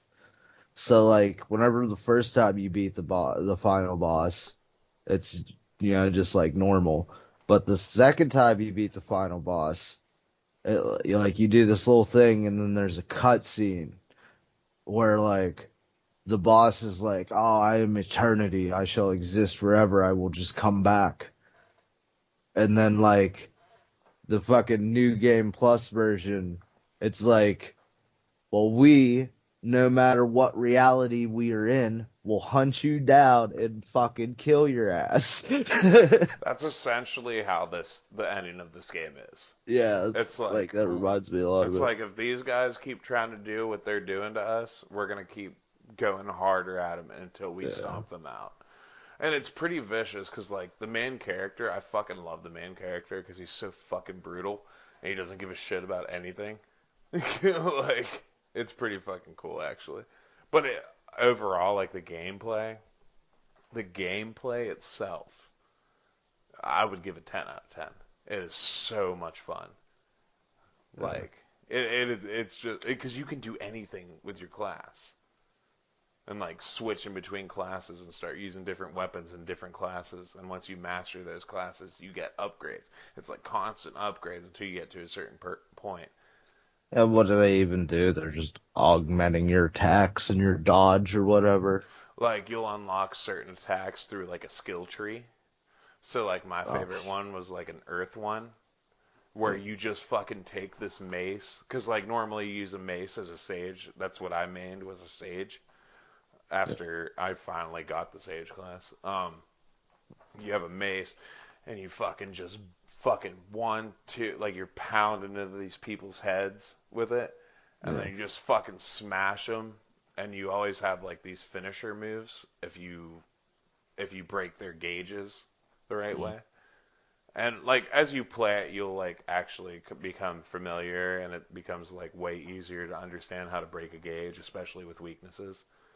Because you don't have to knock all their health out. Like I've had people at 3/4 health where I knocked their gauge out and just finished it. Like it's pretty cool. It's really fun. That's kind of how that is how Dark or Elden Ring is at least. What do you Break their poise. see? I never even knew there was a poise thing. Yeah. But like, yeah, you Just, break their gauge and you just fuck them up. It's so pretty yeah, cool. was that when you break their poise in the Dark Souls stuff, they like pretty sure it stays broken and like it does they get in like an exhausted state and then you can essentially backstab them. You don't have to literally backstab them, like go up to the rack. They just kind of like fall on their knees or whatever, and you can just get an open attack. Yeah, that's how this is. Yeah. Yeah, it's just like hit circle and you like do some brutal fucking shit and everything around them. If there's an enemy around them, they'll fly across the room and you can run over and just start fucking them up too. It's like So it's that like just sounds so disappointing to me that that's what Final Fantasy is it's a beat 'em up with light RPG aspects. nah, this is a spin-off made by Team Ninja. Like they're Yeah, well, okay. I don't even That's consider these legit Final Fantasy yeah, but games. isn't that what 15 is? Not at all. It's Final Fantasy 15 is like a beat 'em up, but like you really have to know your shit to do it the right way. Because like there are a lot of like enemies that would be so hard to do that to, like in well, that what way. did like 7 do? Is that what that did too? Or is that more like 7 is just turn based. okay. But it's turn based just giving you dodge aspects and stuff, right? 7? The remake 7. Oh, yeah, you can break gauges in the 7 remake, but um, it only lasts for like a little bit amount of time. You can't just do a finishing move. Well, I mean, is it like an action game where you're actively dodging and attacking? Yes, Yeah, okay. it's like so like Stranger's Paradise is kind of like a DMC mixed with Final Fantasy kind of deal. And I think that would Oh, probably be okay. the best way to put it. Did you tell me that? Or did somebody I heard somebody else comparing something to fucking Devil May Cry. I think I talked about it last episode, but I'm not totally sure. I what is it? I think I have the trilogy. I think I was playing the first one, maybe. There's like this giant fuck off spider that chases you through a mansion, then you fight it. Might have been 3. But I enjoyed those games. I've only seen gameplay of Devil May Cry. I've never actually played one. See, um I really like Elden Ring, but it is the Souls series just is not my types of games. And it bugs the fucking shit out of me because I love like so much about them, like their look and like I totally understand you. story. Yeah, I Totally want understand you. like a game like that. I want like Ninja Gaiden shit. You know, I want to be able to fucking actually fucking dodge properly and not just be like, I'm gonna flounder over this way. Like I didn't really notice it for a long time, but See, I like every that I time can't do that. you roll as much as like you just step to the side. You know what I mean? Um, kind of, yeah. Like, I get what you're saying, but Yeah. like, dude, I played Bloodborne after Elden Ring. Bloodborne is way easier, except for the map layout because it's like linear but not linear. But like Elden Ring is open That's world. how. See, that's And then I played Demon Souls. Demon Souls makes Elden Ring and Bloodborne look like fucking baby games. It is you might just be. ridiculously hard. Well, you just might take to the mechanics more than other people do. Because a lot of things in that game fuck me up so much. Because I'm like, in normal games, or in other game series, whenever I jump behind a fucking pillar, I don't get hit. But in Oh, I get that. I this get that. game that everybody loves and talks about how mechanically good it is, it somehow doesn't know what the fuck clipping is. Yeah, Right, you fight. right. Like You Malekith, perfect example, can shoot you through all those fucking pillars. see, it wouldn't be so bad to me if if it was, if you could do the same thing, but you Hmm. can't. For some reason, like, Well, you whenever can, I'm but in it's a not as wide of a corridor, margin. well, yeah, whenever I'm in a, well, I don't know, dude. There's like, Because I I've was done it fighting before, one but of those it's fucking not like knights. that. It's not like them. No. Was fighting one of those crucible knights in like a fucking hallway. And the motherfucker's got a sword as big as the fucking hallway. And he could just fucking swing it at me with fucking utter disregard. And I tried to do an attack, but I'm close to the wall on on the right side, so therefore my weapon bounces off the wall. Like that shit just throws me Oh, so much. dude, that shit makes me so mad. Whenever you smack your sword against Yeah. the wall. I think I brought this up in our coverage of it, but the fucking um why did I just forget what I was thinking? Damn it. Fuck. Oh, it's whenever it was the troll at the Storm Castle or whatever, Storm Vale, and I'm getting like so many other names confused with it. Skyrim. Yeah. You're talking about Limgrave, Yeah, the first the castle. Stormcloak Castle or whatever. See, Not you did it Stormcloak. too. Yeah, see, I did it too. I think it is Stormvale. I'm not. I don't remember. Whatever. But Storm Castle. We'll call it that.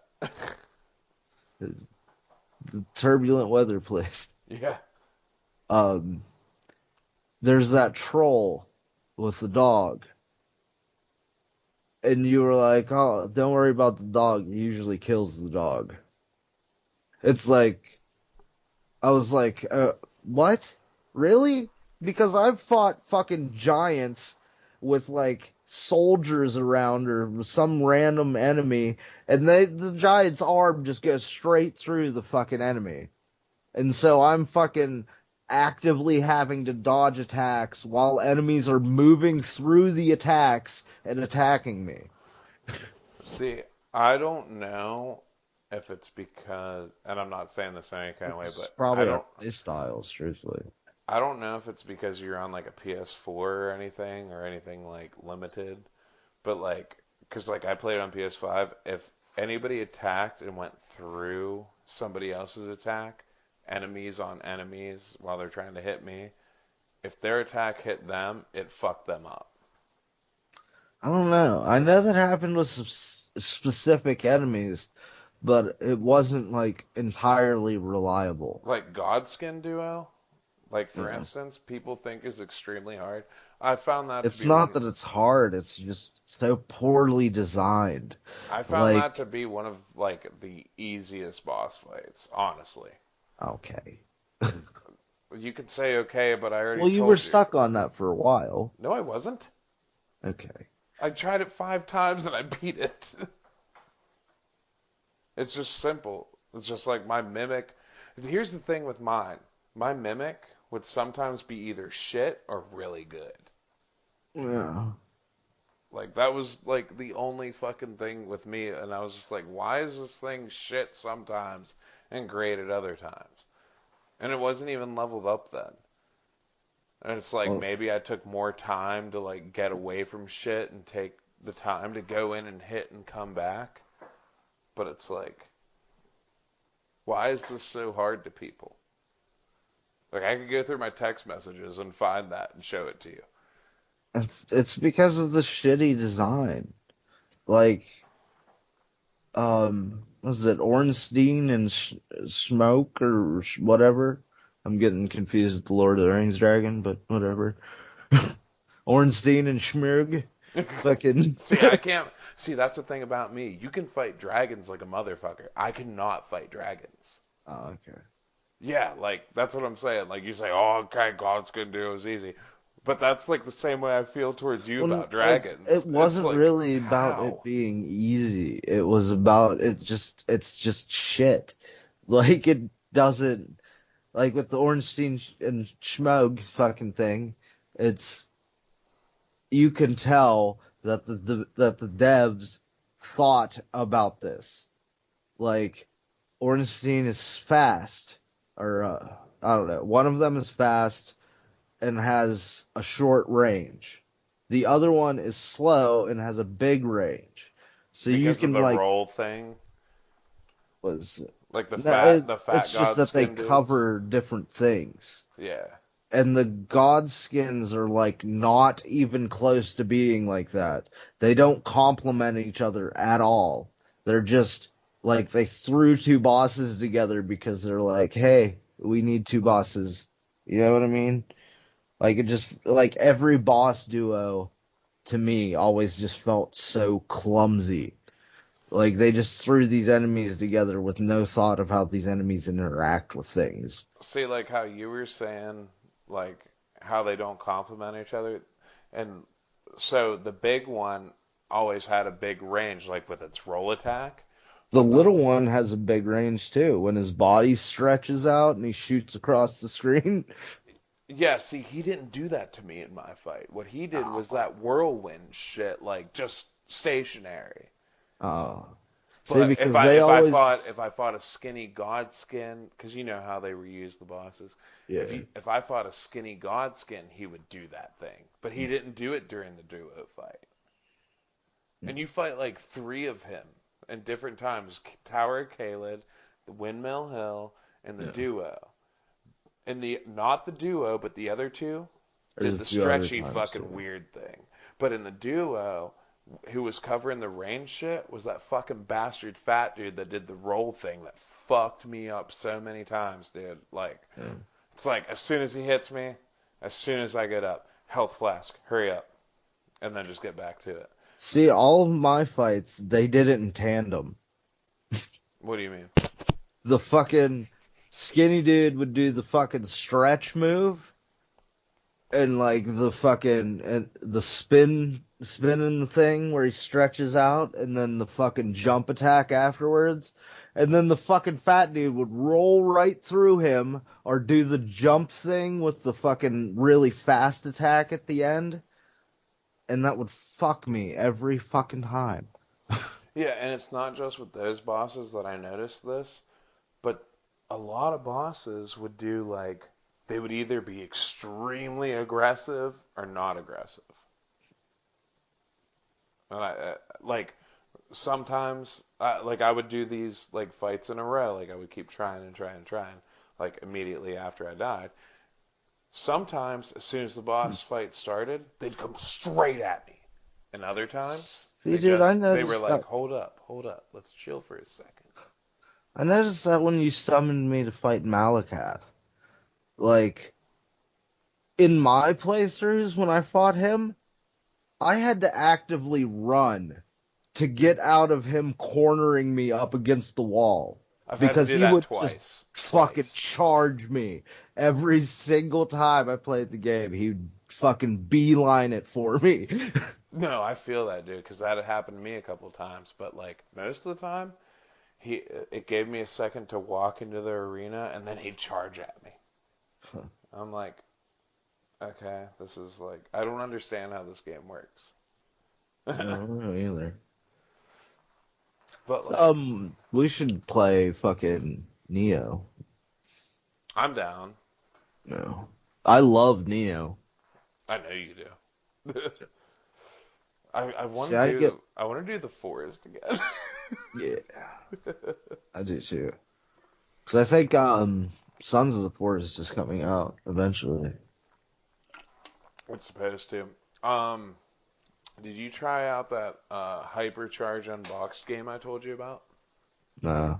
Free demo. It's a shooter. I know you don't like shooters, but it's like, It's not that I don't like shooters, it's just the market for first person shooters became oversaturated and I just didn't care about them anymore.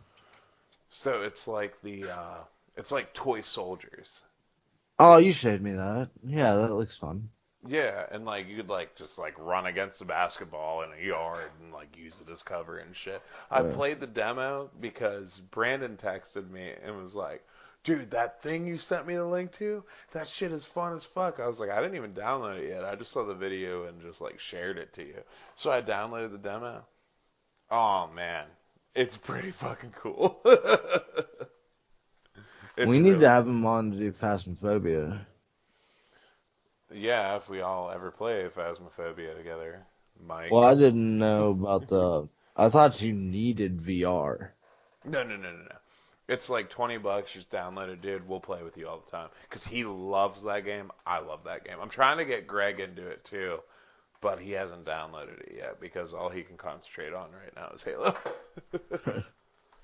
And it's weird because he didn't know about like the Final Fantasy Tactics games or anything like that. Yeah, But he loved Halo Wars. And he doesn't I play love many Halo Wars. games. He doesn't play many games. He's just like a collector mainly. Yeah. Yeah, I think it's weird. Somebody really into FPS is even thinking about fucking RTSs. Right.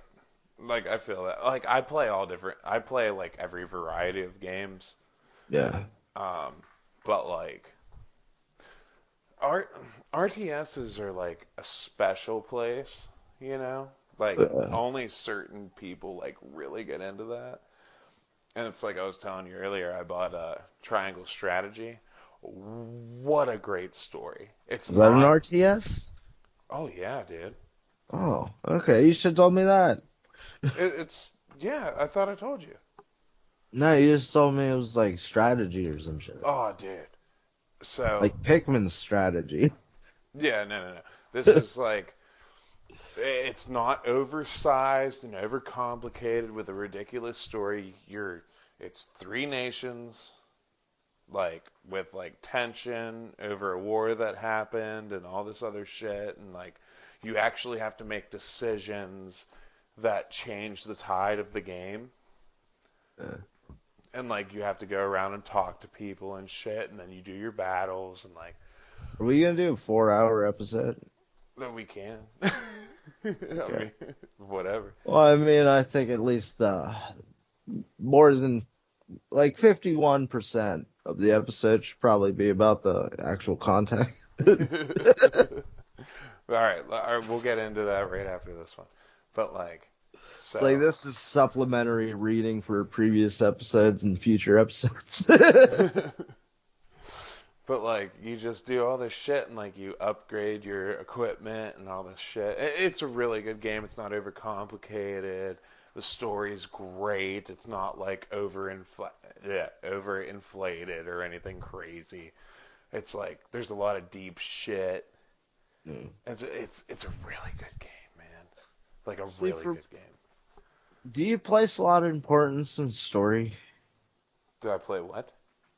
Do you put a lot of importance in the story with games? The story is like the biggest thing to me in game. Really? Usually, yes, but like I said, Strangers of Paradise story wasn't so important, but like the gameplay really got me hooked. Well, I mean, you did like Until Dawn, so I don't know. What do you mean? Well, if you place importance on story, then Until Dawn's like mentally disabled. Oh no, I just played that game because it actually like jump scared me quite a bit. I only play it at night because I can't play it during the day because, like you said, it's fucking stupid. Yeah. But I only Fucking, played like fucking like 2 hours of that game. I've watched all of those games be played. Was it EFAP? Fucking Mahler loves scary fucking games. So on Halloween, he always plays those games because he thinks they're so fucking retarded. And like, I also agree with that fact. Well, there's like the thing of you can watch a game and think it's fucking stupid, Well, or that's you not could really a game, or though, you could that you jump can. into a game and actually like play it and See, experience it. do you think you get more out of playing that game than just watching it? 100%. See, Because I my don't. decisions affect everything that happens. And I don't Yeah, know but I don't know anything about it. If you what if watch you somebody play something, you are not getting the same experience of you playing it, like by I yourself. get that argument for other games, but I do not get that for Until Dawn because there is no gameplay aspect to it besides the choices. Yeah, I And like that shit. if you found somebody that made the exact same choices that you wanted to make, then what's the difference? Because you're listening to somebody talk about it over top of actually experiencing it by yourself. Like even Brandon texted me and was like, because I told him I was playing that game. He's like, dude, I played that. It's like playing a fucking movie. It's pretty fun actually. And I was actually pretty surprised too from what I heard about it. So I I just like The grabbed it because it was Walking Dead. free. I like the Walking Dead game. See, I always heard that game was fucking terrible. No, the Telltale one, the only good Telltale game that they ever had. I If don't know what that you're is. talking about one of the other Walking Dead games, I'm talking about the one where you start out as a black dude and you're arrested for killing your wife, and then the zombie apocalypse happens. Yeah, I don't know what you're talking about. That is a fucking. I love that game. And the thing is that I have watched that game and played it, and I had the same experience both times. And Which one did you do first? uh, You watched it first. I don't know. I might have watched parts of it first, but I don't think I watched the full thing until after I beat it. Yeah, it's like play Blair Witch. Play that one. Like, don't watch anything about it. It's like a $3 game. Yeah. Play it, and you'll be like, I don't know what's going to happen at all. Like, it's one of those kind of things. It's like, you gotta like kind of, I like to immerse myself. That's why I don't watch games, because I don't want to know anything about them. I don't care if I waste money doing it. I don't care about any of that shit. Yeah, but see, the thing is that it doesn't change my experience. It's like what we were talking about with spoilers. Like, spoilers don't matter to me at all. See, they kill the whole story for me. They don't affect it whatsoever for me. Yeah, see, that like doesn't make sense to me at all. Mm, Not saying there's anything was wrong with the way like, you do it. I'm just well, saying no, like, like we had we had movie conversations where I've said that I do not care if you repeat something I've seen in another story. I've experienced so many stories.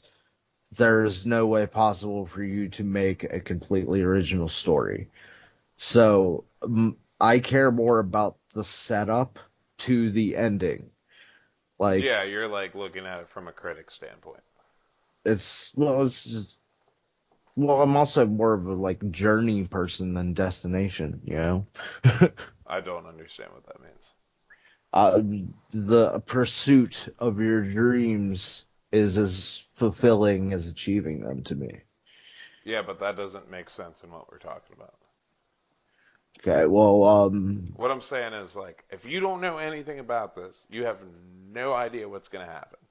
That's what kills the experience for me in spoilers. It's like I don't want to know anything that's going to happen. I want to be surprised the entire fucking time. If you watch somebody play something and they're like voicing over top of it and talking to it, you have somebody there with you essentially experiencing the game. It is not the same experience as you going in by yourself. It is not at all in any way, shape, or form because you do not know There's nobody here helping you out through the story. There's nobody here telling you or talking or like accompanying you in any kind of way. It is you by yourself in this horrific experience how you have no idea what's going to happen. That is what is key for me. Like I want to experience all this by myself, nobody around, and that's what immerses me into a game. It's like the forest, like experiencing it like with you. Oh, first, yeah. If I played that by myself, I would be scared to death. Yeah. Like I'd have fucking chills.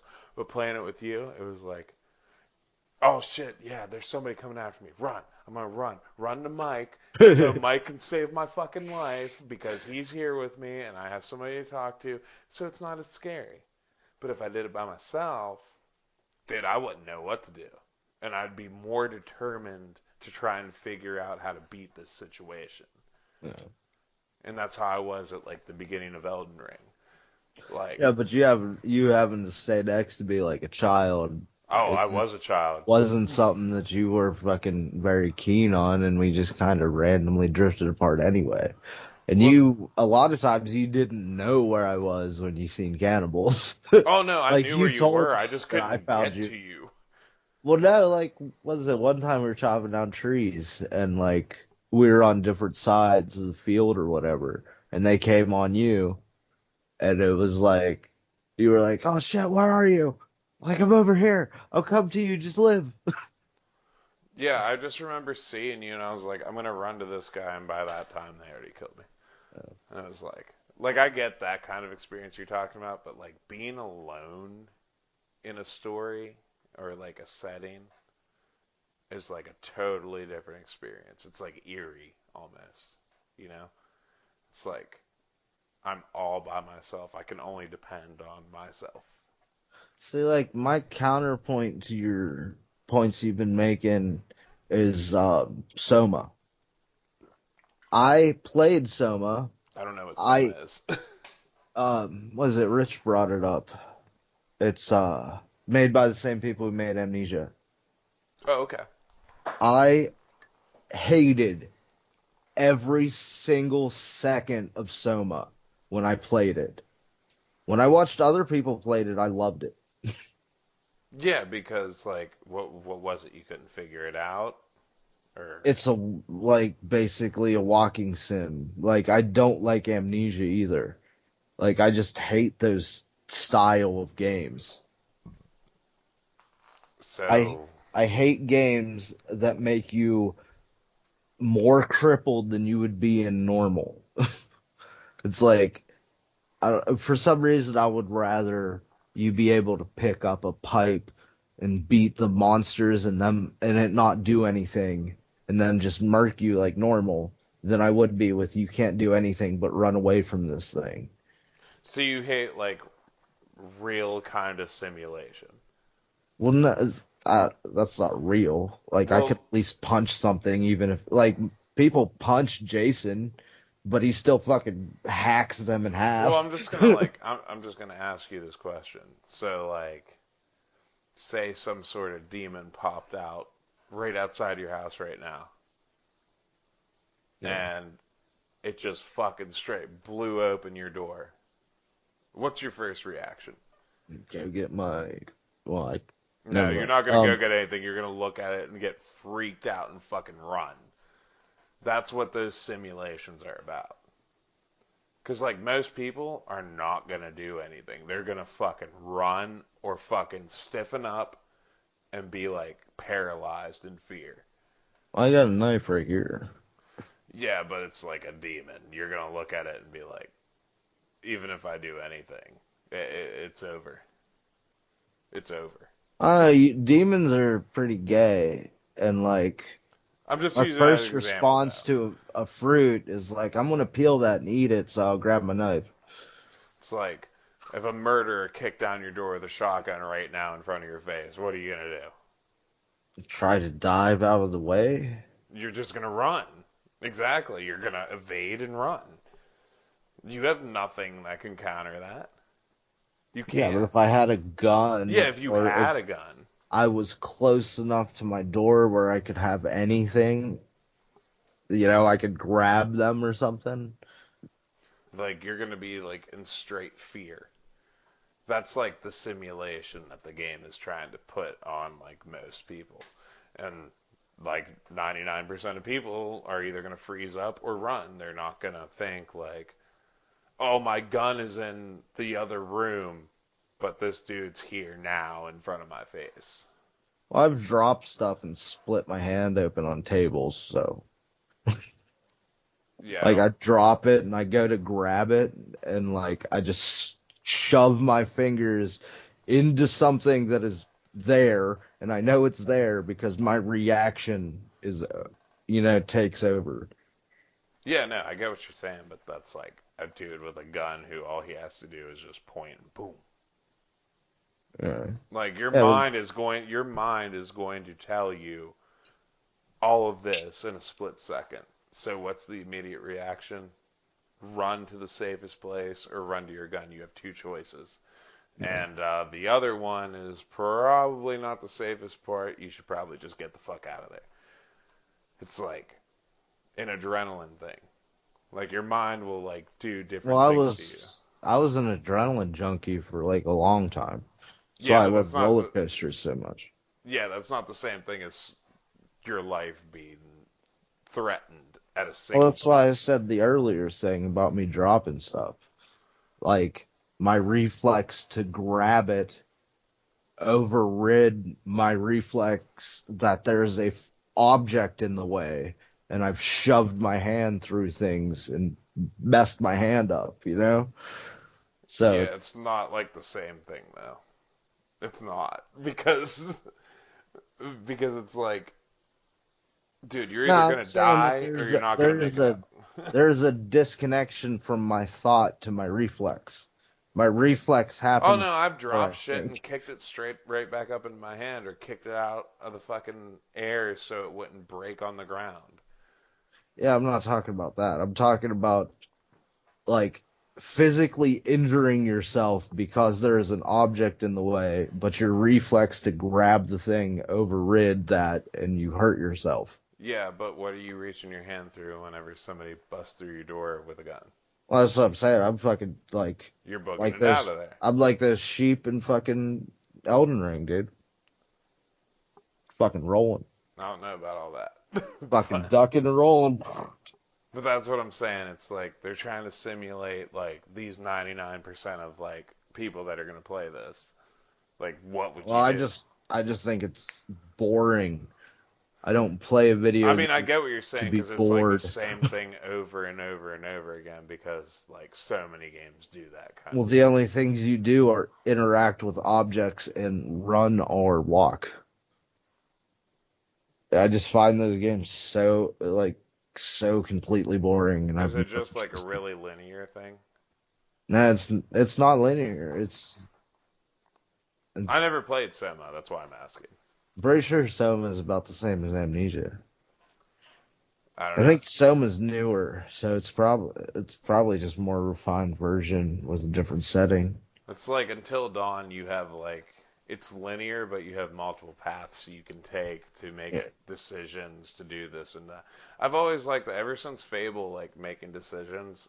yeah. Every See, game, they that's the problem though, is that Until Dawn gives you the illusion of choice. In Fable, if you took the other option, different things happened. that's what And happens in Until Until Dawn. Dawn, nothing really different happens. It's just maybe a character dies here or maybe a character dies later on. Your choices don't even really matter that much There's because you can 500 try to different save endings. people. Yeah, there are 500 different endings in the most fickle way possible. It's like how Mass Effect has 500 different endings because you could let one character die during some period or you could not. It's the littlest difference that doesn't make that much of a difference. But it does to somebody who's enraptured into the story. That's what I'm trying to say. Yeah, I It's get that you're enraptured, but it's an illusion of choice. Your choice doesn't matter that much. The thing is that when you're making the choices that end up with people dying, it's either one of the two people are going to die. there's not a, like you can't stop any of it. You know, there are going to be a certain amount of people that die. Oh yeah, definitely. I get that part. Yeah. Well, I just don't like the and like the this is it. The amount of times that I played was it fuck the Walking Dead game. There's like so many different choices. And if you make choices, like the characters will come back at certain points to bite you, kind of stuff. And that's like a constant aspect. It's not just maybe one character does that. It's no, there's like a fucking car that you have a choice to steal from, and if you steal from it, there's a fucking dude at the end of like the was it the third chapter or whatever that fucking holds you hostage and shit. You know, like it actually changes some of the aspects of the game instead of it just being like, oh well, we need a character to die here, so like we're gonna give you a choice. But either way, either thing you choose, somebody's gonna die. It's I don't think it's like I'm digging on Until Dawn, but Until Dawn is probably the best of the series of games they made because of, is it Man of Medan or whatever? That if I played through that game, I would hate it more than I hate it from just watching it because it has one of the endings that I hate most in things. Where everybody dies? Or where No, everybody lives? where it's all an illusion. Yeah, see, that's like a poor cop out. That's the thing I will agree with you on if there's like a thing where, oh, well, oh, we went through everything, but guess what? It was all just a dream. Yeah. I fucking hate that shit. Yeah. It's so fucking lame. It's like, I mean, the story was awesome until you bit shit at the end. Yeah. Like, I totally understand that point. And like, See, like, Until Dawn actually has like some compelling things to it. You know, like, was it Mike and like his whole plot thing with bro, how I like, haven't finished it yet. oh, okay, Not even close. Like, I just like kind of quit playing it for a while. Like, oh, it's just one of those things I go back to when I'm bored, and I don't really feel like going hard in the game. I just want to like enjoy something. well, I'm pretty sure it's short. I don't know. I heard that it has like 500 or 200 different endings or some shit like that. That's why I like never finished it because I was like, I can just go back to this and see what happens every time. Like, fuck it. But Uh, no, go on. You can spoil for me. I think I just kind of run through games like that. Yeah, no, I feel it. I mean, it's like if you have like enough time on your hands, you can just like do that shit, you know? And it's like, Yeah. fuck it, why not? You know? Well, see, the thing is that people think whenever you have infinite time, you can do like anything. And it's like talk to retired people. They don't want to do anything fucking ever. They can't complete anything they want to do. It's like Uh, you can have too much time to do something. Honestly, that's how I feel right now because I feel like I have all the and like I got way farther in Tunic recently. Yeah, And then it's like I kept dying in this one place, but I know how to get past it. Like I know because I've played enough times, yeah, and it's just like I don't feel there's plenty of time to go back and just do this. You know, and like there yeah. really isn't unlimited time, but I do want Yeah. to finish it. So it's like, eh. It's it's so funny. Like instead, like every once in a while, you'll be able to pull like an all nighter or some shit, or Right. like a real Yup. long time. Yup. You're 100% right. Yup. But most of the time, you play as much as if you wouldn't have as much free time, because you just like, dude, I've been sitting here for like 3 fucking hours. Like I want to do something fucking else. Like Oh what the fuck? no, no, dude. Like I played through Tunic, right? And I got like so far, and I was like, all right, I'm just gonna give up for the rest of the day, and I'll come back to it. The next day, I spent 9 hours playing Halo campaign, And I was like, Yeah, it's also like you have so many choices that you just never can consistently choose the same thing. right, I got like 400 fucking games here to Yeah. play. And I'm like, I want to beat all my favorite ones. And it's like, I'm gonna just go play this random ass one that I got free on Xbox Game Pass because like it's free and it's fun. And then I play it and I'm like, oh, I got stuck at one point. And then I end up just playing Halo. It's like, That's how I was with PS Plus. right, Except I would find I like indie games a lot, so that helped me with that. right. It's like God of War, the newer God of War or whatever. Yeah. Dude, I put in like 3 days of work on that thing, and then just for some reason stopped playing it. There you go. I have no idea why I quit playing it. Did you say Like, that was God of War, right?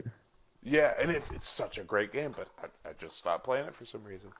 Don't Yeah, the lose other beginning of interests. that game is like super compelling. Oh man, it's so fucking brutal. I love it. It's so fun. Did you see?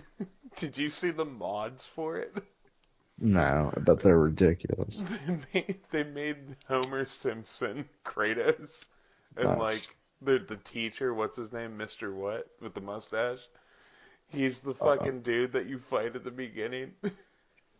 It's so fucking funny, and the dialogue. well, it's like is I told you about like how people modded Skyrim until it broke. Oh yeah, did you see the new Yeah, multiplayer mod? yeah, I seen that. But they fucking put My Little Ponies on everybody. Like all the NPCs had My Little Pony heads, Not cool. and like, what is it? There was this fucking bear that like you could summon this bear and it would start playing the drums or something, and then everything would start exploding. And like there's all this like, there's so much crazy shit in the Skyrim mods. Like, was it they fucking completely recreated fucking Tamriel and fucking Morrowind? And it's like, and I don't know if they went to Daggerfall, but It is sounds it, about right. what They what are probably your could. what's your race in Elder Scrolls? Every single time it is the same race. Take a guess. Uh, The Nords, bro. really? Every time. Why? Just because I love like that aesthetic. I just do. I get that. I'm always a Breton. Um, pretty much was there's also a gameplay reason.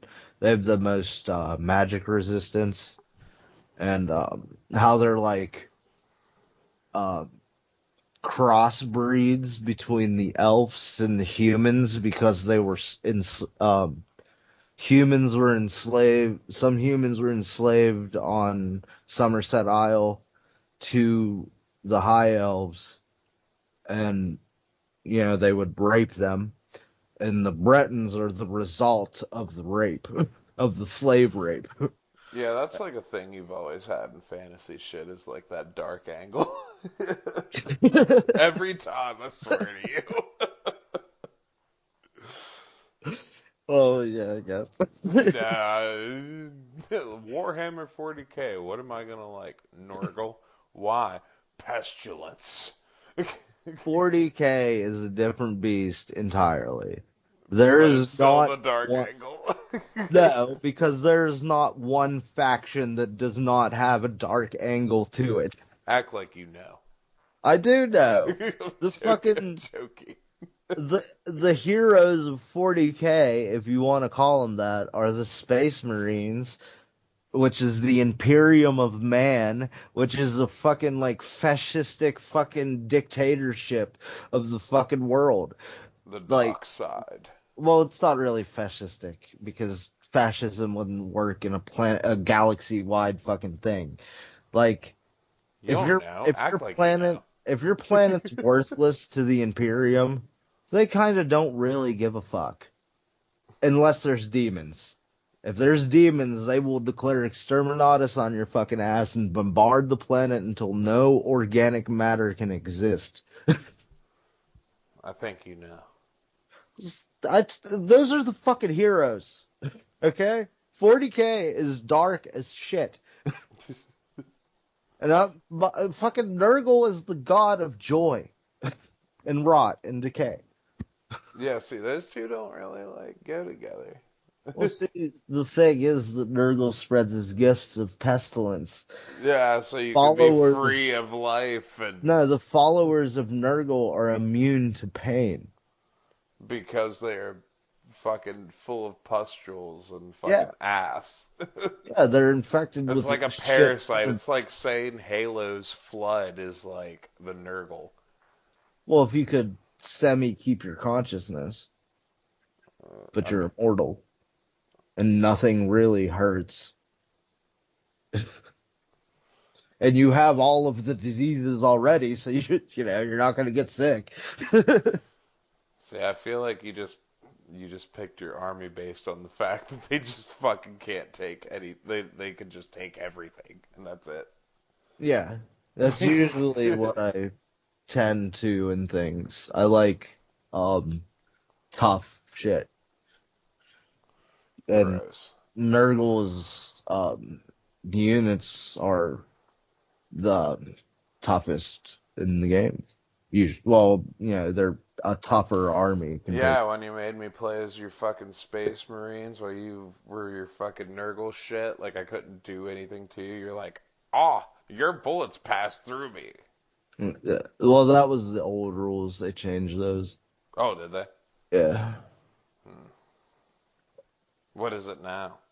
Um. Passes through half the time. No, they reduce damage. So if you have an attack that does 2 damage, it will do 1. It's Okay. You can't completely avoid damage anymore. It just lessens the It damage. did seem kind of unfair. Well, you had fucking 2 wounds at the time. My infantry only had 1 wound, so if Yeah. you did hit, you would kill me. So Yeah, but like most of the time, my bullets were passing through you. it was a 1 out of 3 chance. It wasn't that good. Still bad odds. What? You had a 2 out of 3 chance to hit You just said 1 out of 3. for it to miss. Oh. Okay. Yeah, because it was a 5+ save roll. Still bad odds. Yeah. Not Yeah, but fair. see, fucking Nurgle isn't even the fucking worst god of chaos. Because there's fucking Slanesh, which is the fucking pretty much fucking what Molag Bal, the fucking god of rape and torture. Slash is worse. And then there's Korn. Fucking Korn is the blood god. He sits on a fucking bronze throne on a pile of skulls of his enemies. Now that's a guy I can get behind. Yeah, Korn's badass. Who's the god of like the thousand suns or whatever? Zinch, the god of change. What does he do? Uh, What's their special thing? Magic. They're really good at magic. Um, there's a bunch of weird shit for Zinch because he's such a weird god. And I don't know too much offhand. I know Slanesh more. Zinch is more of a spellcaster and stuff like that. Hmm. Interesting. Do you want to get into game talk? Oh, we could. Yeah, let's do that. Let's start with Vampire Survivor. How's that? Vampire Survivor. We're inverting it this time. Right. Do you want to hear the ratings on this fucking game? Because it is insane. And before that, I would like to explain to our audience this is the second time that we have gone through this conversation. And so we're Not this probably going to conversation. change it up with a future conversation. The game talk conversation is going to be Yes. different. Well, actually, all of it's different. But like, But I this mean, is our like, second recording. This is our second recording. we're changing.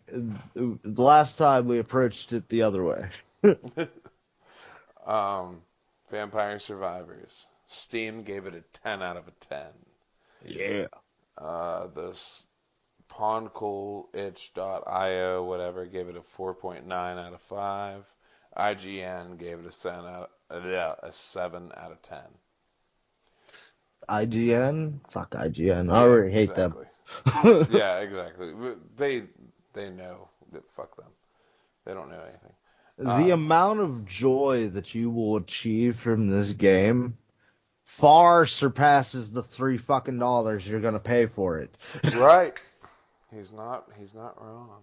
Vampire Survivors is a roguelike shoot 'em up video game developed and published by Luca Galante, also known as Poncool. It was released in early access on December 17th, 2021. Fuck yeah, this is a new ass motherfucking game too. It's available on Android, Mac OS, Linux, Microsoft Windows, Macintosh operating systems. There you go. They're still updating it too. Had an update whenever I played earlier. Oh, really? Yeah. I played earlier today and I didn't get no update. That's weird. Fuck you. Alright, let's talk about it, man. You get a bunch of different characters that start out with certain weapons, aka abilities, Yes. unlockables as you progress through the game. Yes. It works like Binding of Isaac, where every time. Well, is that how Binding of Isaac works? I don't know. I've That's never played it. Ziggurat. Well, that was a rhetorical question. I was asking myself, but it was it's Ziggurat. Whenever you level up in Ziggurat, you get 3 cards you can pick from, and those are the powers or upgrades that you have. And this game operates the same way. And you have a power up specifically that called Luck, which gives you more cards every time you level up. There you go. Heard it from the man himself. Yes. I love these types of games. Yeah, you just kind of like, not really mindlessly, but mindlessly like go around an area and kill shit the entire time. You get a bunch of different characters, bunch of You different abilities and techniques. That's fun. And every 4 level levels. up, you get more shit Yes. and access to more shit. Constantly upgrading your guy through your playthrough of that level. The dopamine drip is adequately calibrated. Yes, unless you get a shitty roll. I hate shitty rolls. I'll get great rolls through like the first 10 levels, and then it's like. It's, if you choose a card, it has a tendency to show up more often. So if you spread out your cards too early, later on while you're leveling up, you have a higher chances of getting bad rolls. Very true. Who's your favorite character? As I sent you a picture of her earlier, I forget her name. For some reason, I cannot pronounce like most of these names. They're like Italian. What's her ability? The magic book. She shoots. What is it?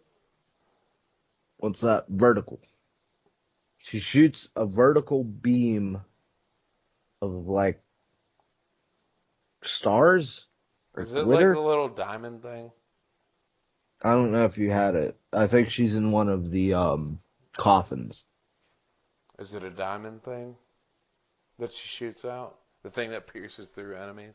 No, it's just sparks in like a column. They like explode out from you, and then they stay in this like column until they bounce off of it and everything. And they usually kill everything within the column. I have Pretty no good idea. character. I like to use Poe, or whatever his name is. That's the garlic guy. Yes, the garlic guy.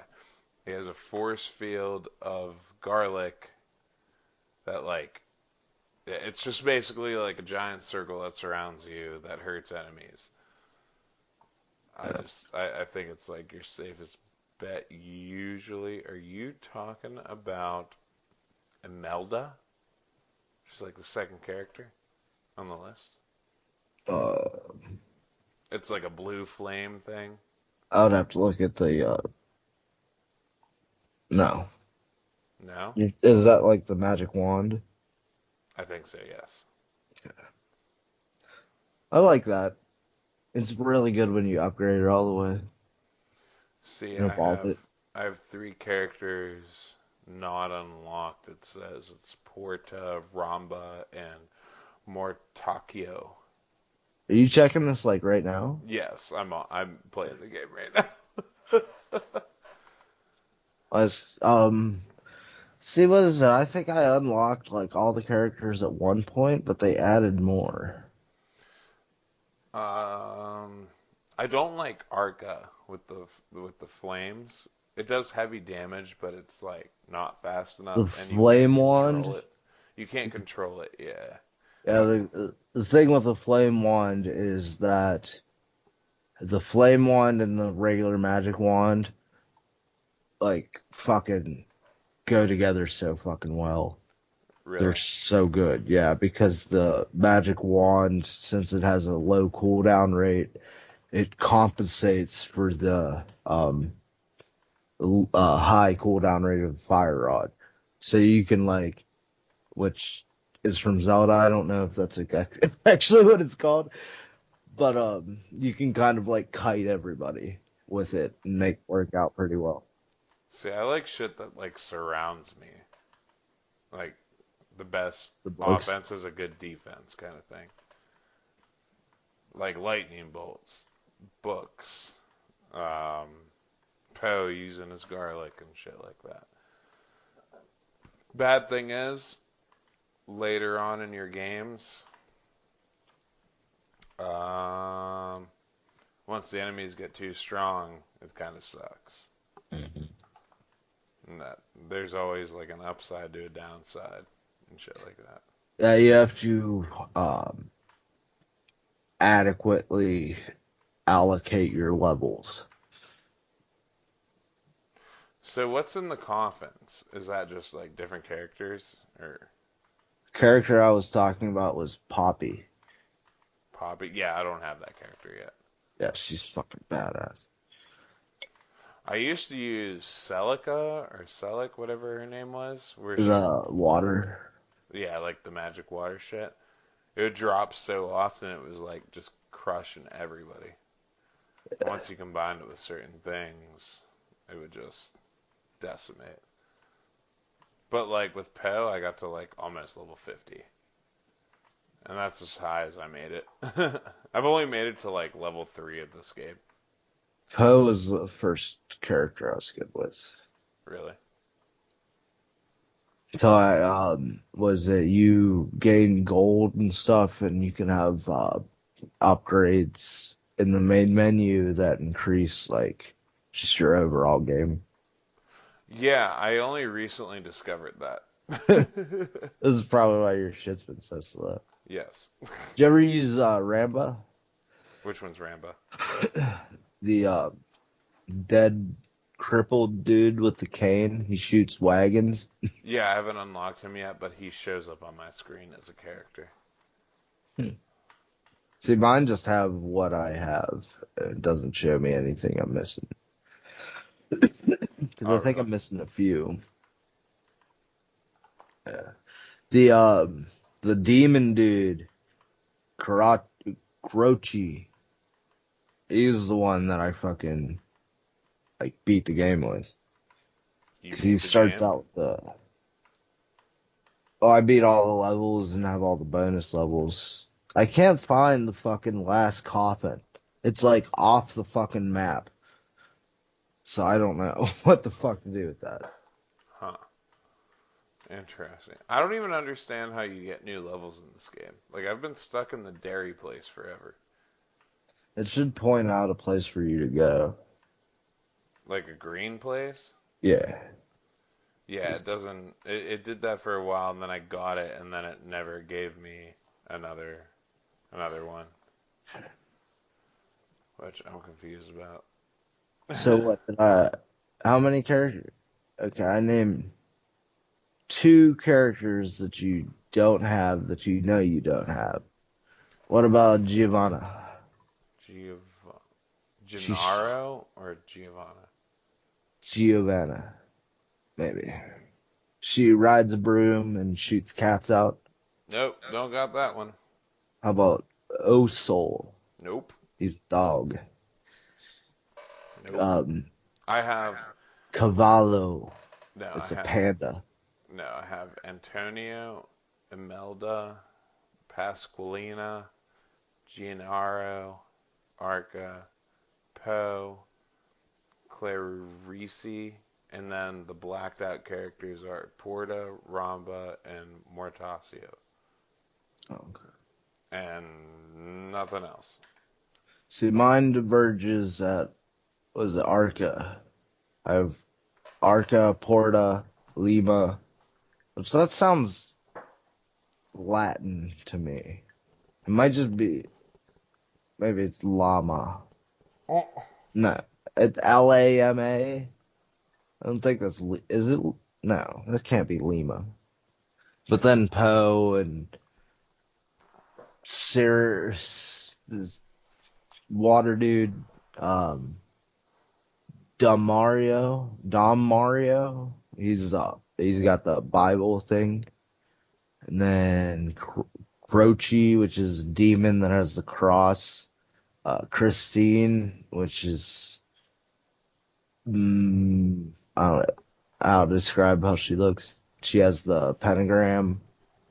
And then Pugnala, which has Pugnala? a yeah, has a gun that shoots in the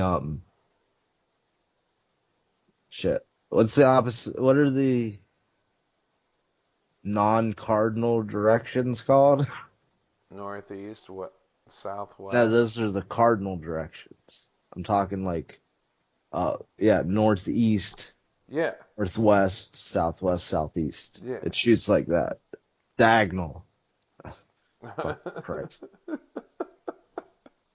This is a problem with thinking about shit too much. It's like you have this complicated explanation for fucking everything, and if you don't think about the easier one first, you're going into the complicated one. Yes.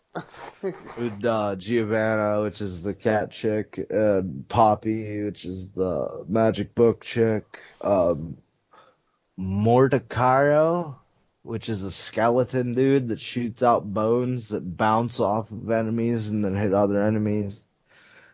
Cavallo, which is the panda dude, and he shoots out these little balls that explode.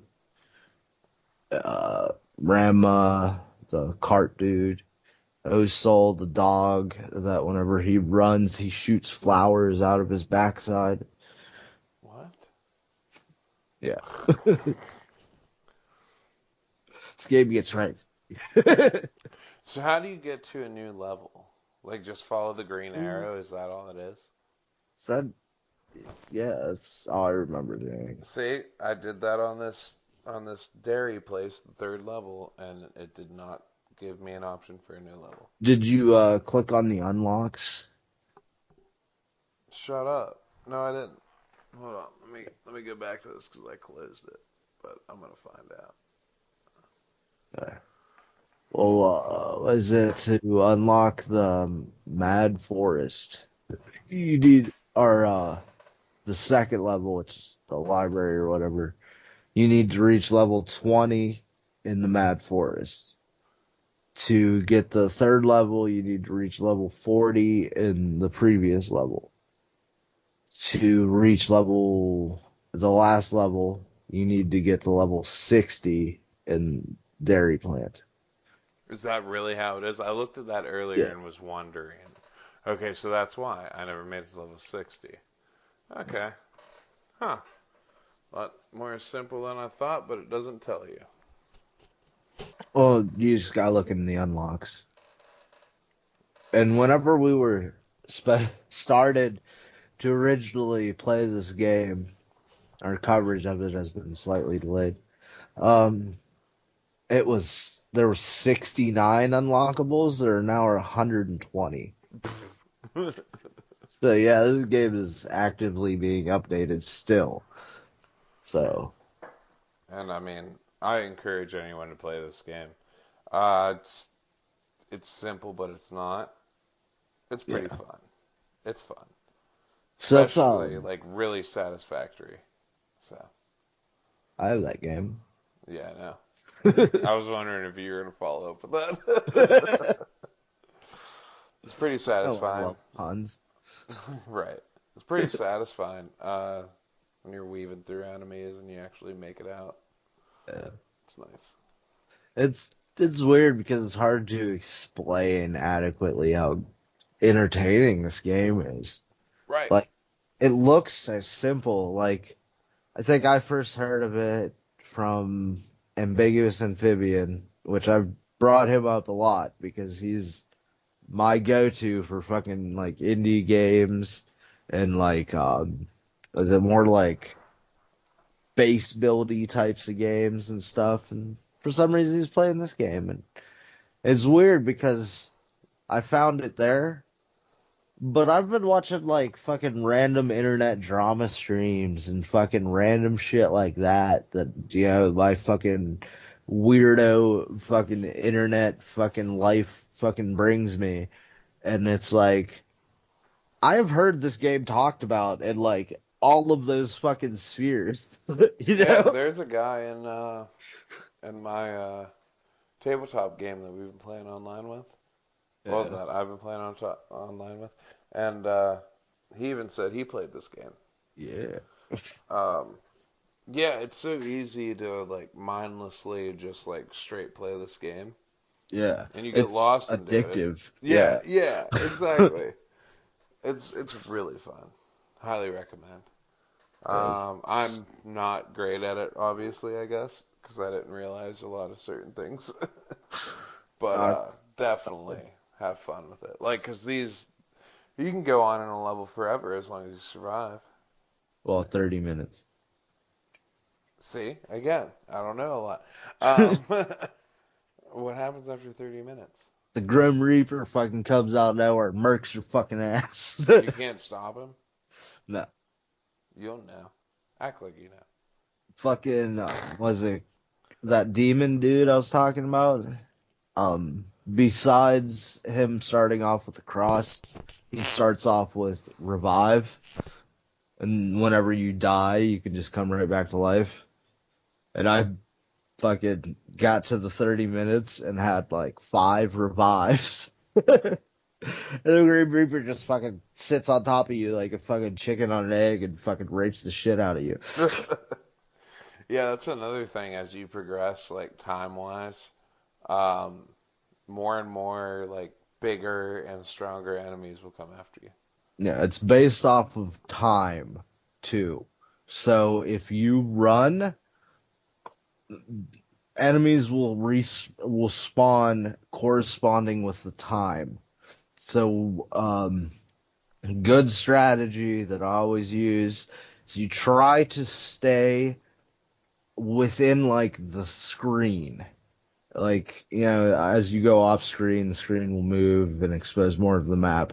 You want to try to stay within that original square and kill as much shit as possible until you get to like a good level, and then you can start venturing forth. Hmm. Have you made it to level 100 yet? I think it caps out at 99. Not too sure. Have you made it to 99? Think I did with one character, but I'm not too sure. 'Cause I don't have proof of it. But the playthrough I did earlier with a chick with the magic book, I got 92. Fuck you. Oh, it's fucking insane. Like, it is so fucking insane. You're just covered in Yeah, enemies. all of the worst kinds of enemies. Like, if you want to move, you have to, like, slowly inch yourself. That's what I do with Poe anyway. Um, well, it's kind of like it's more dramatic, as you go on. Because your bar will just start chunking off eventually. Yeah, did you ever get like the one leaf thing? I forget what it is, but it gives you an invulnerability shield. Ah, I don't know what you mean offhand. I, th- I remember having a shield, maybe. It's like a blue glow around your character. Yeah. Yeah. I only recently, like today, right before we started recording, I never saw that before until now. Well, I don't even remember what it is. It happens to me so infrequently.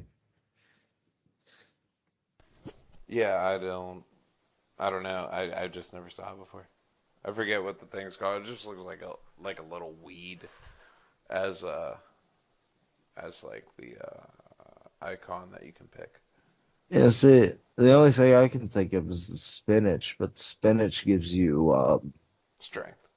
yeah, gives you Yeah, like no, it's 10, something 10 different. I strength. never saw it before. I think that's what you mean by like the game constantly being updated, like Yeah. new shit. But yeah, it's really cool. Really fun game. And see, I'm looking at this one achievement that I can't believe I didn't get. It's defeat a total of 6,000 stage killers. Hmm. I don't know what a stage killer is. Maybe that's why. Grim Reaper. I thought it just meant enemies. Maybe it's like the really big dudes. I don't know. The picture isn't helping me out very much. But how I unlocked the demon dude was defeat a total of 100,000 enemies. Jeez, you put It's not way too too bad. much. I don't know, man. That wasn't too much time, I don't think, because I beat like a lot of the game with him. And then there's a boss at every level. Oh really? Yeah, you have to get far, I guess, because so defeat the giant blue Venus in the Mad Forest, defeat the hag in the Inlaid Library. What the fuck's inlaid? Inlaid. I know what inlaid means. What the fuck? Fucking, I call myself a motherfucking bassist. Fucking, the little fucking dots on the fucking neck are called inlays. Yeah. Oh, I wonder what an inlaid is. Fucking retard. There's a sword guardian in the dairy plant and a giant crab, which is a fucking pain in the dick. That last level is fucking, oh my god, such a pain in the dick. It's the library, but it goes up and down instead of side to side. Oh jeez. Yeah, things just constantly are fucking after you. There's one, was it the second stage of enemies? Because how this game does is it starts you off with a wave of basic bitches, and then it'll add some like altars, and then eventually the alts will be the only thing, and that's the second stage. And then you'll fight like a good amount of them, and it'll just keep swarming you with them, and then you'll get to the third stage where there's entirely new enemies, and in the last level there's these red skeletons that you kill, and then they respawn, and then fucking continue to come after you. Yeah, it's really annoying. Yeah, I think it's a pain in the dick. And the fucking spider or crab he has these claws that as you shoot them, they get bigger. So until like you destroy them, they're taking up like half the fucking screen. Damn. Yeah, they're such dicks. The last level, instead of just when it ends, instead of just throwing a Reaper to murk you, the level like slowly catches on fire from the bottom and goes up. It won't be a problem unless you're at the bottom, but it's interesting. Fuck that. You probably will never notice it unless you go to the bottom of the screen. 'Cause Oh. that's the only time I noticed it. Because whenever you hit escape, which for computer games usually brings up the menu or exits the fucking game entirely, fucking older games do that. Unless the older game had some fucking goddamn sense. Hey, I forgot to tell you. Um, I know we're doing Pikmin next, but that Brave Fencer Musashi game that I'm gonna give you the emulator for and everything. Yeah. Hmm. You like really bad platforming, right? No. Oh, I'm sorry. You remember what I yelled at you for Maximo? Oh, you Remember what I oh compared that's Elden Ring sad. to Maximo? That's sad to think that that's bad. No, you're fucking lying. No, there there's specific problems in um Is it at least a platformer? it's an RPG. Yeah. No, it's an old game. It has to at least have the fucking basics of fucking platform. Think about a 3D game with side-scrolling platforming where you can fall off right and left while going up things during a timed event. Mm. I'm sorry.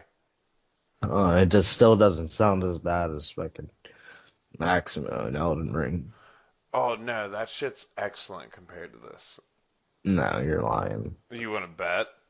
Well, there's no way you would enjoy it if it was worse. It's only in Like, you're it's only exaggerating the fucking. no Okay, it's only two things. two That makes more sense. specific parts of the actual story that you have to do, and they're timed, and you got to be really fast about it. Yeah, it took me a while. But I once you get still don't past those believe two, you. you can look up any review. Listen to Watch Out for Fireballs, and they'll review the game. And what's it called? Ultima Final Fantasy Yeah, podcast. but see, there's You'll see. not. You'll see. You'll see. It's Oh, the Taylor, worst platforming you're on the probably planet. only saying that because in Maximo and Elden Ring, the platforming is not necessary. It's just there. You're No. saying something's necessary, so it probably does make it worse. Oh no. This is like the main complaint about this game. There's the two specific missions. They're not really missions, they're like story parts of the game. And then there's like a really big section, not like a really big section, but there's a nice section of the story where you actually have to do this. Oh, and you got to fight a boss while doing this too. No. Yeah. Two bosses. Yeah, you're going to have fun. Well, I'm just remembering You think how I'm much. exaggerating. Now I'm thinking about like how much it bugs me to have to redo shows like this because like I have a really good memory No, you don't. and huh? No, you don't. Okay. You forget your fucking wallet and to pick up pickles all the time. You forgot it too, jackass? No, I didn't. That's your thing to Okay. remember, not me. Oh, you just fucking sat back. You're like, oh, I'm gonna give Michael these pickles. Oh, he forgot. Well, I took you Is that home. what You were you're supposed to doing? remember. Well, see, you forgot too. You're supposed to remember. But that's like a completely different thing. You I know I fucking remember things from like long ass time ago. sometimes. But the thing is that like I usually connect memories to things and that's how I kind of remember them. And I cannot remember what I have and haven't talked about in specifically the last show because I remember talking about things on the show. You know what I mean? I And I want to bring up Beavis and Butthead, and I don't know if I did that in see. the Yeah, you did episode. do that. Well, I mean, did I do that in the episode that we had to re-record? Or Yes. did I do that? Okay. Well, I didn't know if I did that in a different episode or not. But, yeah, Beavis, Unless we were now it just feels, talking about that on the phone. now it feels awkward. I don't know. It feels like whenever you have a new girlfriend and you like whip your dick out, she's like, oh. What do you mean? Like, well, I wasn't expecting this. It's like, oh. um, my advice to you is to look up Brave Fencer Musashi review. No. They'll make it worse. Like, you're poisoning your own well, Mitch. Hey, this is an awesome game if you can get past these parts. No, don't do that. You're biasing me Good. towards. I'm glad you aren't going to look Stop up a review. poisoning the well. I'm glad that you aren't going to look up a review before you play it. Fucking Kafka over here continues Oh, to do it. Kefka ain't gotten shit No, on you're this game. poisoning the well. That was the reference. No, I get it. Like Cyan and his family and blah, blah, blah, and his whole kingdom, actually. Yeah. Yeah. And poisoning the well is like whenever somebody's going to do something or you're talking about a situation that somebody doesn't entirely know about and you're like, oh, dude, this one thing's horrible. You know how Oh. fucking horrible this thing is? It's fucking terrible, you know? And then you go into it, that's fucking in your mind the entire time, and it's either fucking worse than you expected or it's not as bad, and you're like, oh, okay, this isn't too bad. Yeah, well, like, part of me also kind of thinks that, like, you're Well, going to find this easy. I hope, because if not, I'm gonna fucking yell at you for fucking telling You're me going to yell at me. worse in the first place. You're going to yell at me for even suggesting the game. I believe. Really. In all honesty, you're going to be like, Mitch, what the fuck is wrong with you? I'm pretty open, man. Like, think of a side scroller that you could fall off the sides. It's that kind of thing. I got through the fucking, what is it? Think of Crash Bandicoot. Best way to even explain it. Like, original Crash Bandicoot. Does it have idiot frames? Huh? Does it have idiot frames? What do you mean? Like you have like a step or two off of the ledge before you have to jump. I think that's in Rayman more. No, you can just straight. No, if you even step close to the edge, like if you're on the edge, you're falling straight off. Yeah. How is that different than fucking Elden Ring and Maximo? Well, no, it's like a straight drop off, but like you think of so you're 2D. I can't believe that there's a worse game for platforming than Elden Ring, because Elden Ring is absolutely horrible with its platforming. Think about it like this. So you can't even tell what you're supposed to be on in Elden Ring. So like think about it like this. I'm gonna move a little bit to the left and you just fucking straight die. Think about it like this. You got like 3 or 4 levels in a circular, like you're in 2D mode at this point. And you got 3 or 4 levels of circles that you have to walk around. But you can fall off both sides or fall off straight down and off forward, so you'll fall clear to the bottom. But you're in a timed event where you have to go right back up the elevator and just keep on doing like dumb shit. Yeah. Well, we played Mario 64 already, so. No. Well, you said a 2D, dude. That's like. It's mainly an isometric 3D game. Until these couple parts. There's like 4 parts that it's like this. 2 that are story driven, like objective based, and the other 2 are boss fights that I can think of. I'm either really gonna like that or I'm gonna hate it. You're gonna love the game. You're just gonna hate these parts. That's the best way I can explain it to you. Because like this is one of my favorite games ever, but I will tell you right now, I fucking despise these parts. Like despise. Yeah. Well, I got all the shit on the Madness place, so. I mean, maybe you'll make it out. I doubt it, but maybe you'll make it out. I feel like your determination will make you beat it, because that's what did it for me. You're like, I'm just determined to beat this shit. Like so. Is that what it's called? Determination? I thought it was just fucking anger. That too, yeah, yeah. Oh no, let this beat me. Yeah, like it took me hours to beat these parts.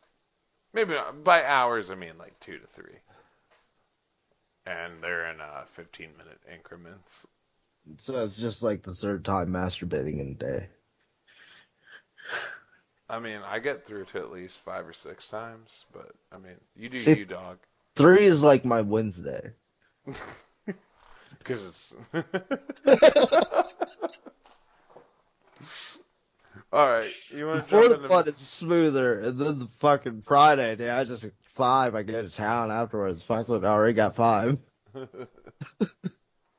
fucking ghosting this shit. I don't even have to clean up, fucker. I'm in a routine now. All right, you want to jump into Metal Slug? Yes. Probably like the smallest part of the show. Should we? What's our time here? Almost 3 hours. Nah, we can spend longer dicking around. I mean, Going for 4, no. right? No, I'm not trying to do that. You see this, people? Fucking Mitch. I don't see anybody. I see the wall in my computer. Yeah. It's because you have no imagination. Why aren't you picturing yourself in your underwear while you stand in front of an auditorium? Bro, I'm wearing Skittles fucking uh bed shorts. Like Bed pajamas. bed pajama shorts, yes. They say Skittles on them and they have all the different Skittles on them. There's like 5 or 10, right? Yeah. Like 5 normal ones. Yeah. Yeah. Oh, does it have like the fucking spin-off Skittles? They're like baby blue with like all the original flavor, like giant Skittles on them. And they say Skittles on the side of them. That's it. I forget who got me these. Was it Skittles or M&M's that did the black and white versions? I think I it was don't. M&M's. Yeah, I think so too. Yeah. Anyway, let's jump into Metal Slug. This is our second game. Metal Slug is a Japanese run and gun video game series originally created by Nazak, bleh, Nazca Corporation before merging with SNK in 1996 after the completion of the first game in the series.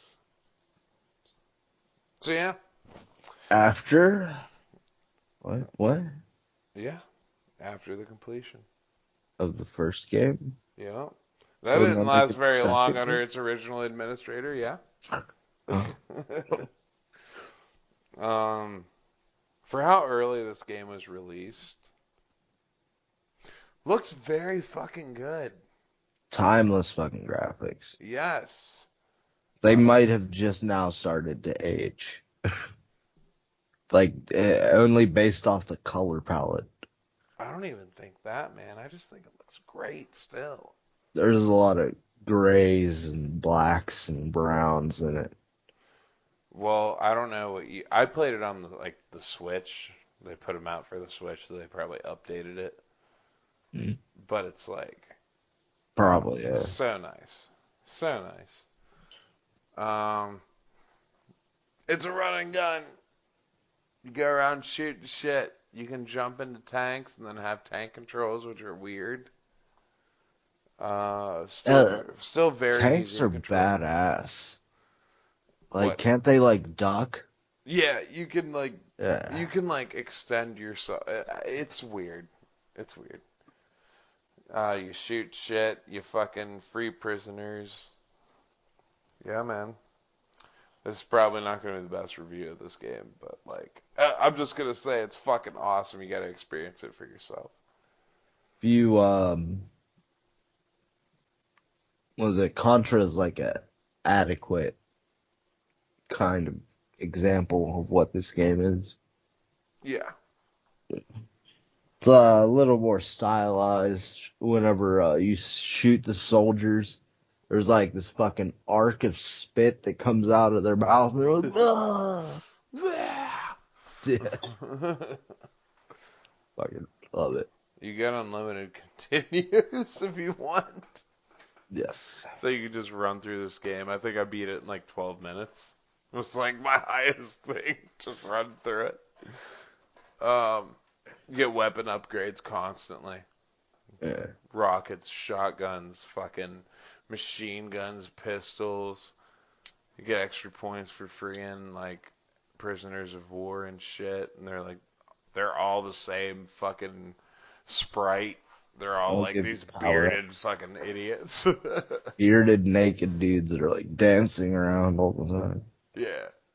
You fight like bosses, like helicopters and like Tank boss is the first boss, I think. macho mans with like light machine Rambo. guns. Yeah, they're like straight That's a Rambo. heavy machine gun, bro. I don't know, man. Reminds me of the thing from Mercenaries on Xbox. Light machine guns. But like probably not. I don't know. That thing's huge. I think the first like technical boss is a helicopter though. You just shoot up and like dodge. It's like dropping bombs and shit. I thought that was just like a mini boss, a bunch of the levels. It could be. They I know get nothing. progressively harder. Yeah, and they get hard to a point where this is absolutely retarded. So, Yeah.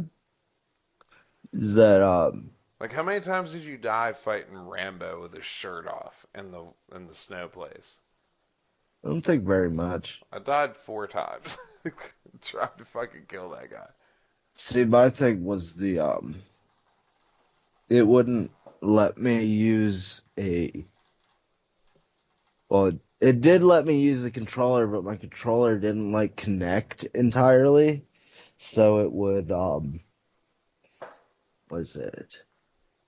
I couldn't shoot more than once unless I was moving or aiming down or up.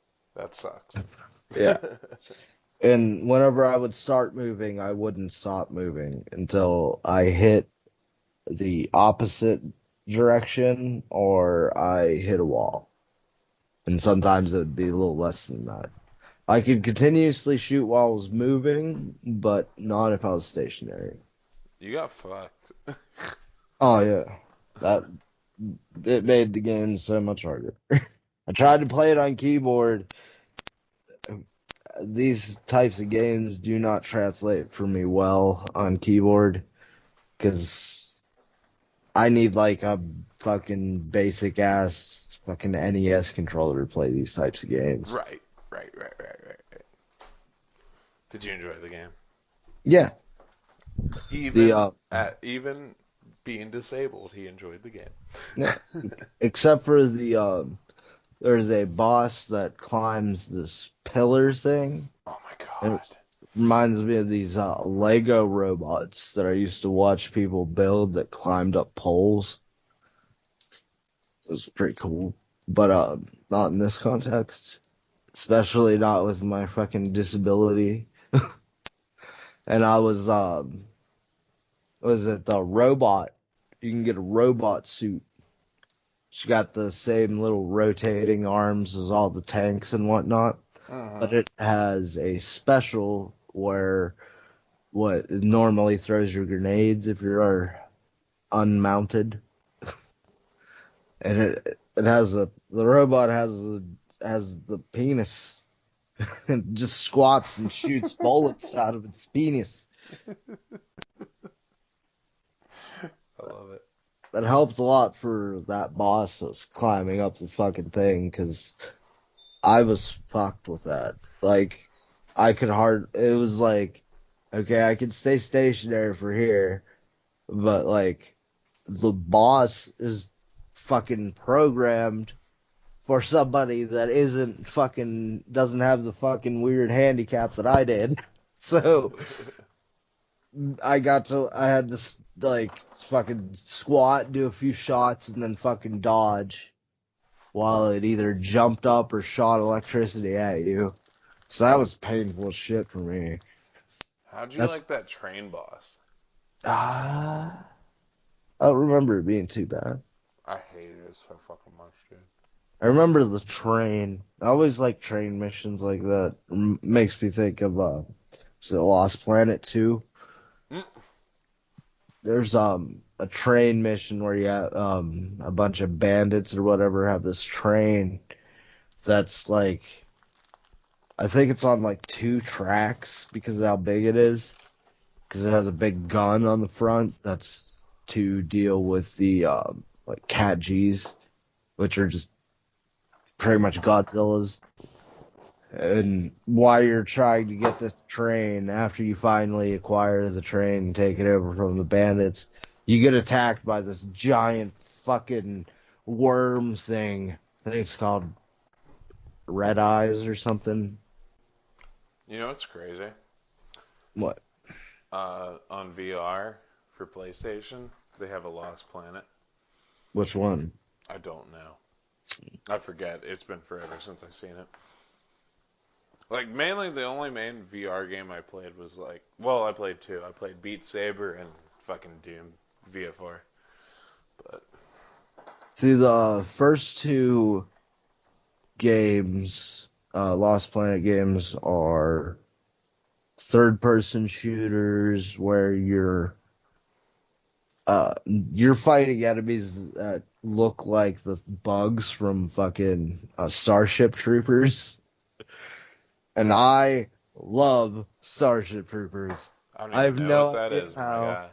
It is a sci-fi movie where these bugs and humanity are fighting each other, and the movie is a parody of like fucking like completely Jingoistic society, which is like um being like ultra patriotic to a fault is what Jingoism is.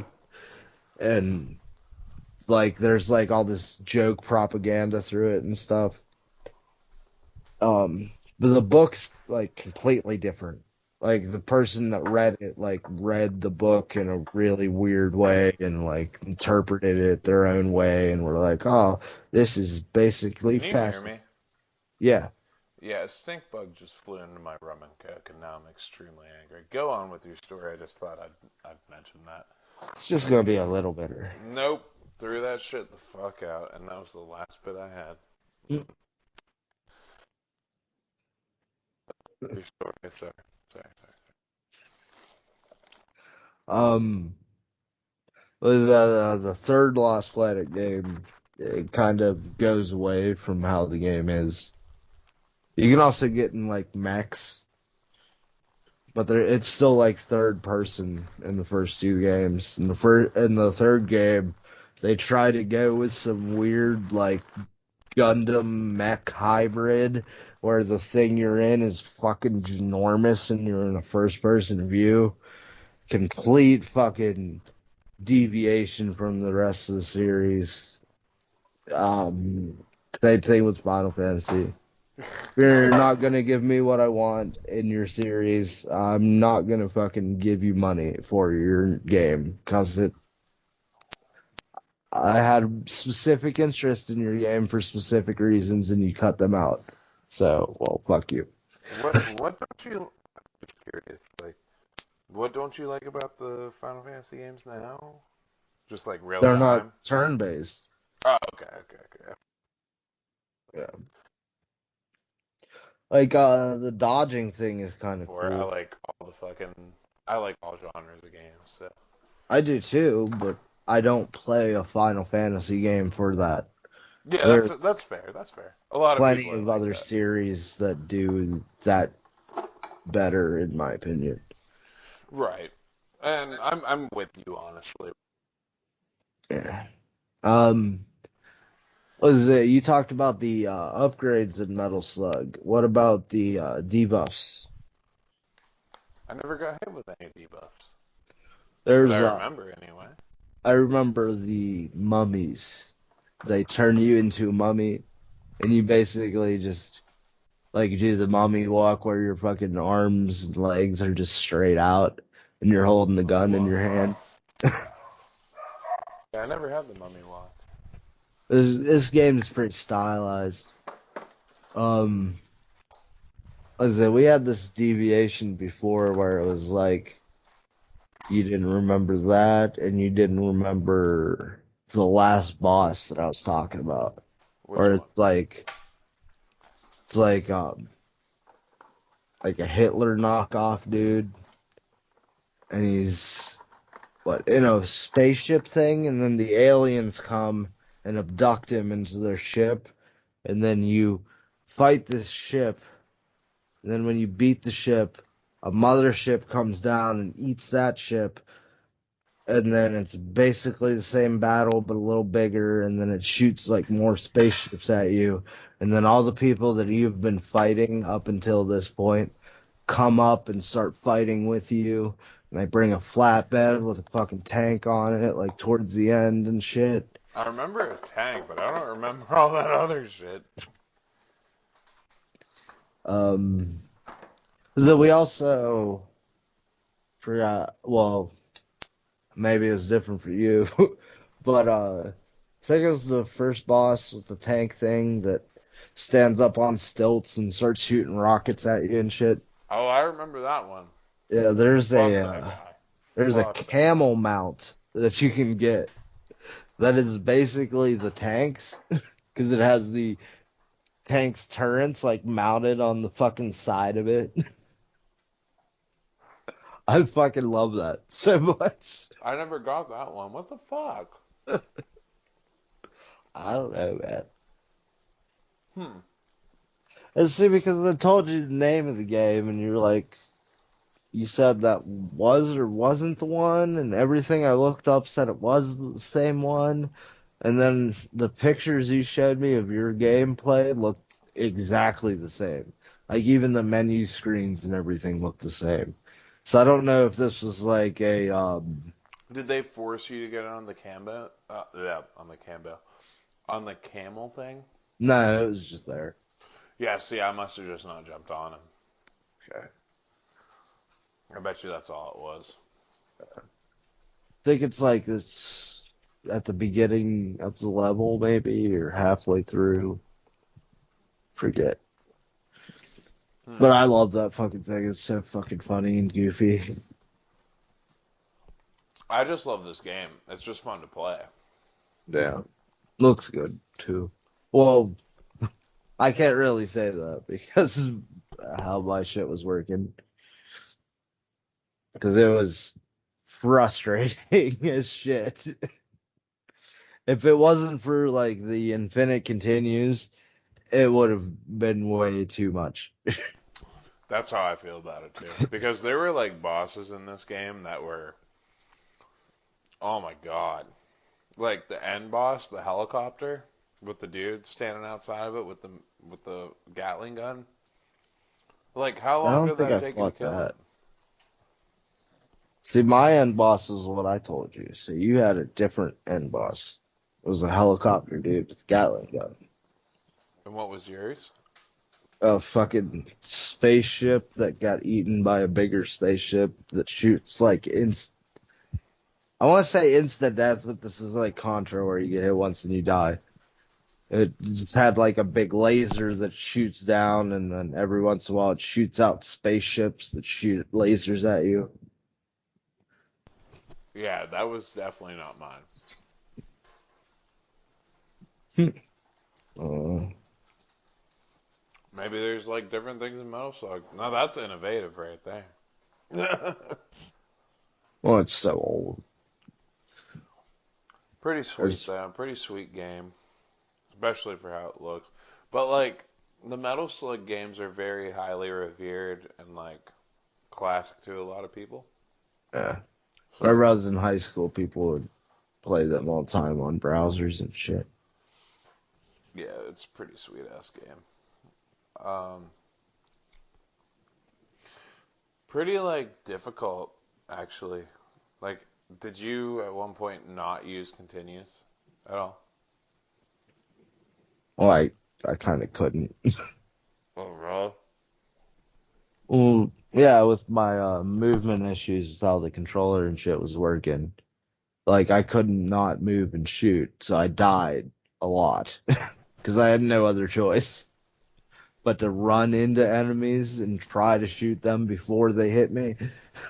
I wish you would have grabbed it on Switch. They're like $6 a piece. You can buy each one of them for like $6. Yeah. But it's like, damn, mm, so fucking good. Like, I don't know. This isn't the first time I played this game. I've played it ever since like about a couple months after I got my Switch originally. I downloaded it. But I did not know there was infinite continues. I was just always just trying to play it and beat it, and I was like, why is this so fucking hard? I feel like it's like almost like meant to have these continues. Like So you didn't have Infinite Continues the other time you played? I didn't realize that I could just keep on continuing. Say you just stopped after a certain amount of death? Yeah, like if I would die, I'd be like cancel after it said continue because most continue games like that offer you that only offer you a couple lives. And like I might have did it like 2 or 3 times and then just canceled because I got pissed or Yeah. some shit. Mine's see, everything I look up says that this is just Metal Slug. But then I start the game and it's like, this is Metal Slug X secret weapon or secret vehicle or some shit. Yeah, see, I never saw that before either. Yeah. I've no idea. Because like all the other shit that that I've seen of you playing it and shit looks the exact same. So I don't know if it's like update. Did Like a you hear that? remake name? Hello? Hello? Did you hear that? What? Okay. Fucking every time I open up a game while we're doing this, the fucking audio is jacked. And it just fucking blares in my ear and and you can't hear any of it. So I'm just See, you like, sounded quiet to me right there. right here or Yeah, whatever. It's like, oh my God. yeah, right Oh, there. I'm sorry. No, you're fine. Did it do that whenever I was opening up Vampire Survivor? I didn't hear anything. Alright, sweet. Did you hear audio though for the game? No. Okay, whenever I opened it, it did. Huh. Whenever I opened Metal Slug just now, it did. That's how Vampire Metal was for Slug was me. loud as fuck though. Would earlier whenever I did it with Vampire Survivor, like I think you're hearing it, so my instinct is to fucking press the mute button on my keyboard, and for some fucking reason it mutes you as well. That's weird. Yeah, Well, hopefully it doesn't fuck up our audio and recording. I don't think it will, but because yeah. If it's you like a can't different hear it, thing. Yeah. you're the one recording, so if you can't hear it, then it's fine. Right. Like I heard like everything cut out like I don't know 5-10 minutes ago when we were talking.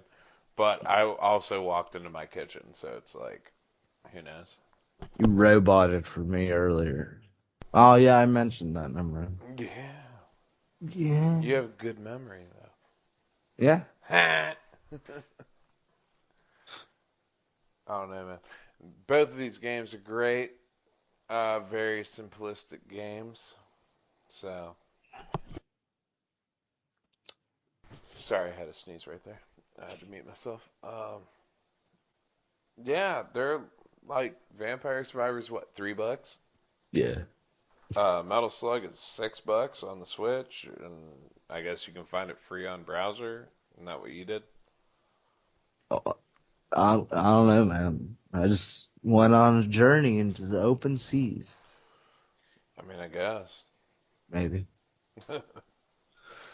um, Sorry for the late episode. We're gonna be doing Pikmin next. Mike's choice. Yes. Fucking love that choice. Yeah. Love it to death. Is that I mentioned on an episode, if we ever cover Pikmin, I wanted you to write down the parts that you got on which day. And I forgot to remind you of that. But I Yeah, remembered I'm gonna be that I honest said with it you, in and the not in episode. any kind of dick way, shape or form, but I was not gonna do that. I was not gonna remember all those parts' names and shit.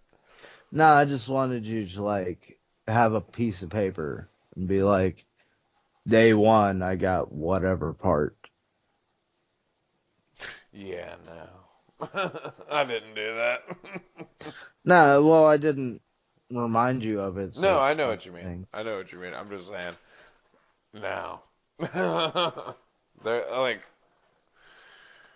that game. I got so many different parts on so many different days. It was just like, ugh. And some other days I got like one part. Yeah. um, love, fucking love Pikmin. Even though I'm bad at like the first Pikmin, I still love that game.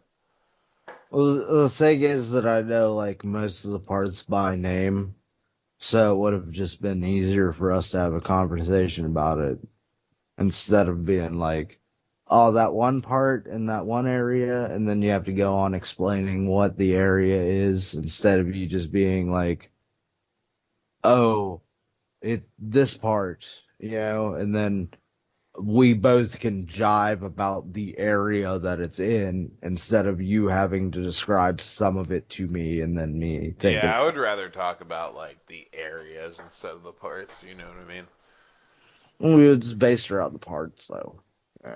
That's the objectives. Yeah, but I would never remember that kind of thing. That's why I just wanted you to write down. It would have been not much of a thing because I probably would have done it too if I would have remembered to remind you. Yeah, but it's like Pikmin. Like I get like immersed in Pikmin games. The game auto pauses every time you get a new thing, so. Yeah, that's true. But again, I would just be more focused on the game. So, like, I probably wouldn't have did that anyway. Like, I would have tried to, but I would eventually forgot. Yeah, you might have, but like, was I think at the end of every day it tells you what parts you got anyway. So, yeah, see, I don't remember that at all. I don't know if that's right either. I think it just might tell you the amount, but That's why I like three. Like, three, we could have a whole ass conversation about that and, like, not have to remember parts because we're just getting fruit juice, like, and on a hunt for somebody. mm, there's only 30 parts. There's more fruits than that. There weren't even any parts in three, were there? No, you're just the people from a different planet. Uh, you know what I always thought was funny that I never put much credence in, but three gave it more credence. The Omar and Louis and the boss all have very large noses, and three gives them a lust for gold. Go ahead, Mike. Keep going. Well, the ungreedy characters have smaller noses. They're from a different planet. Like, whoa, Japan, what the fuck? Oh man. They But weren't greedy in the first fucking one in the first place. It was only I don't know, that's weird because it's like the second one was based off of or the second one is a treasure hunt, but it's because you're bankrupt. It's not because you just want gold. right. I Right, yeah. I was do like how they introduced new Pikmin in the third one. That was pretty cool. uh, I I love thought, the flying ones. The pink ones. yeah, I kind of do. I like the purple and the white ones more. The what? The purple and the white Pikmin more than the rock and flying Pikmin What's the purple and the white ones? What are you talking about? from Pikmin 2. I didn't even know they had those in Pikmin 2. Yeah.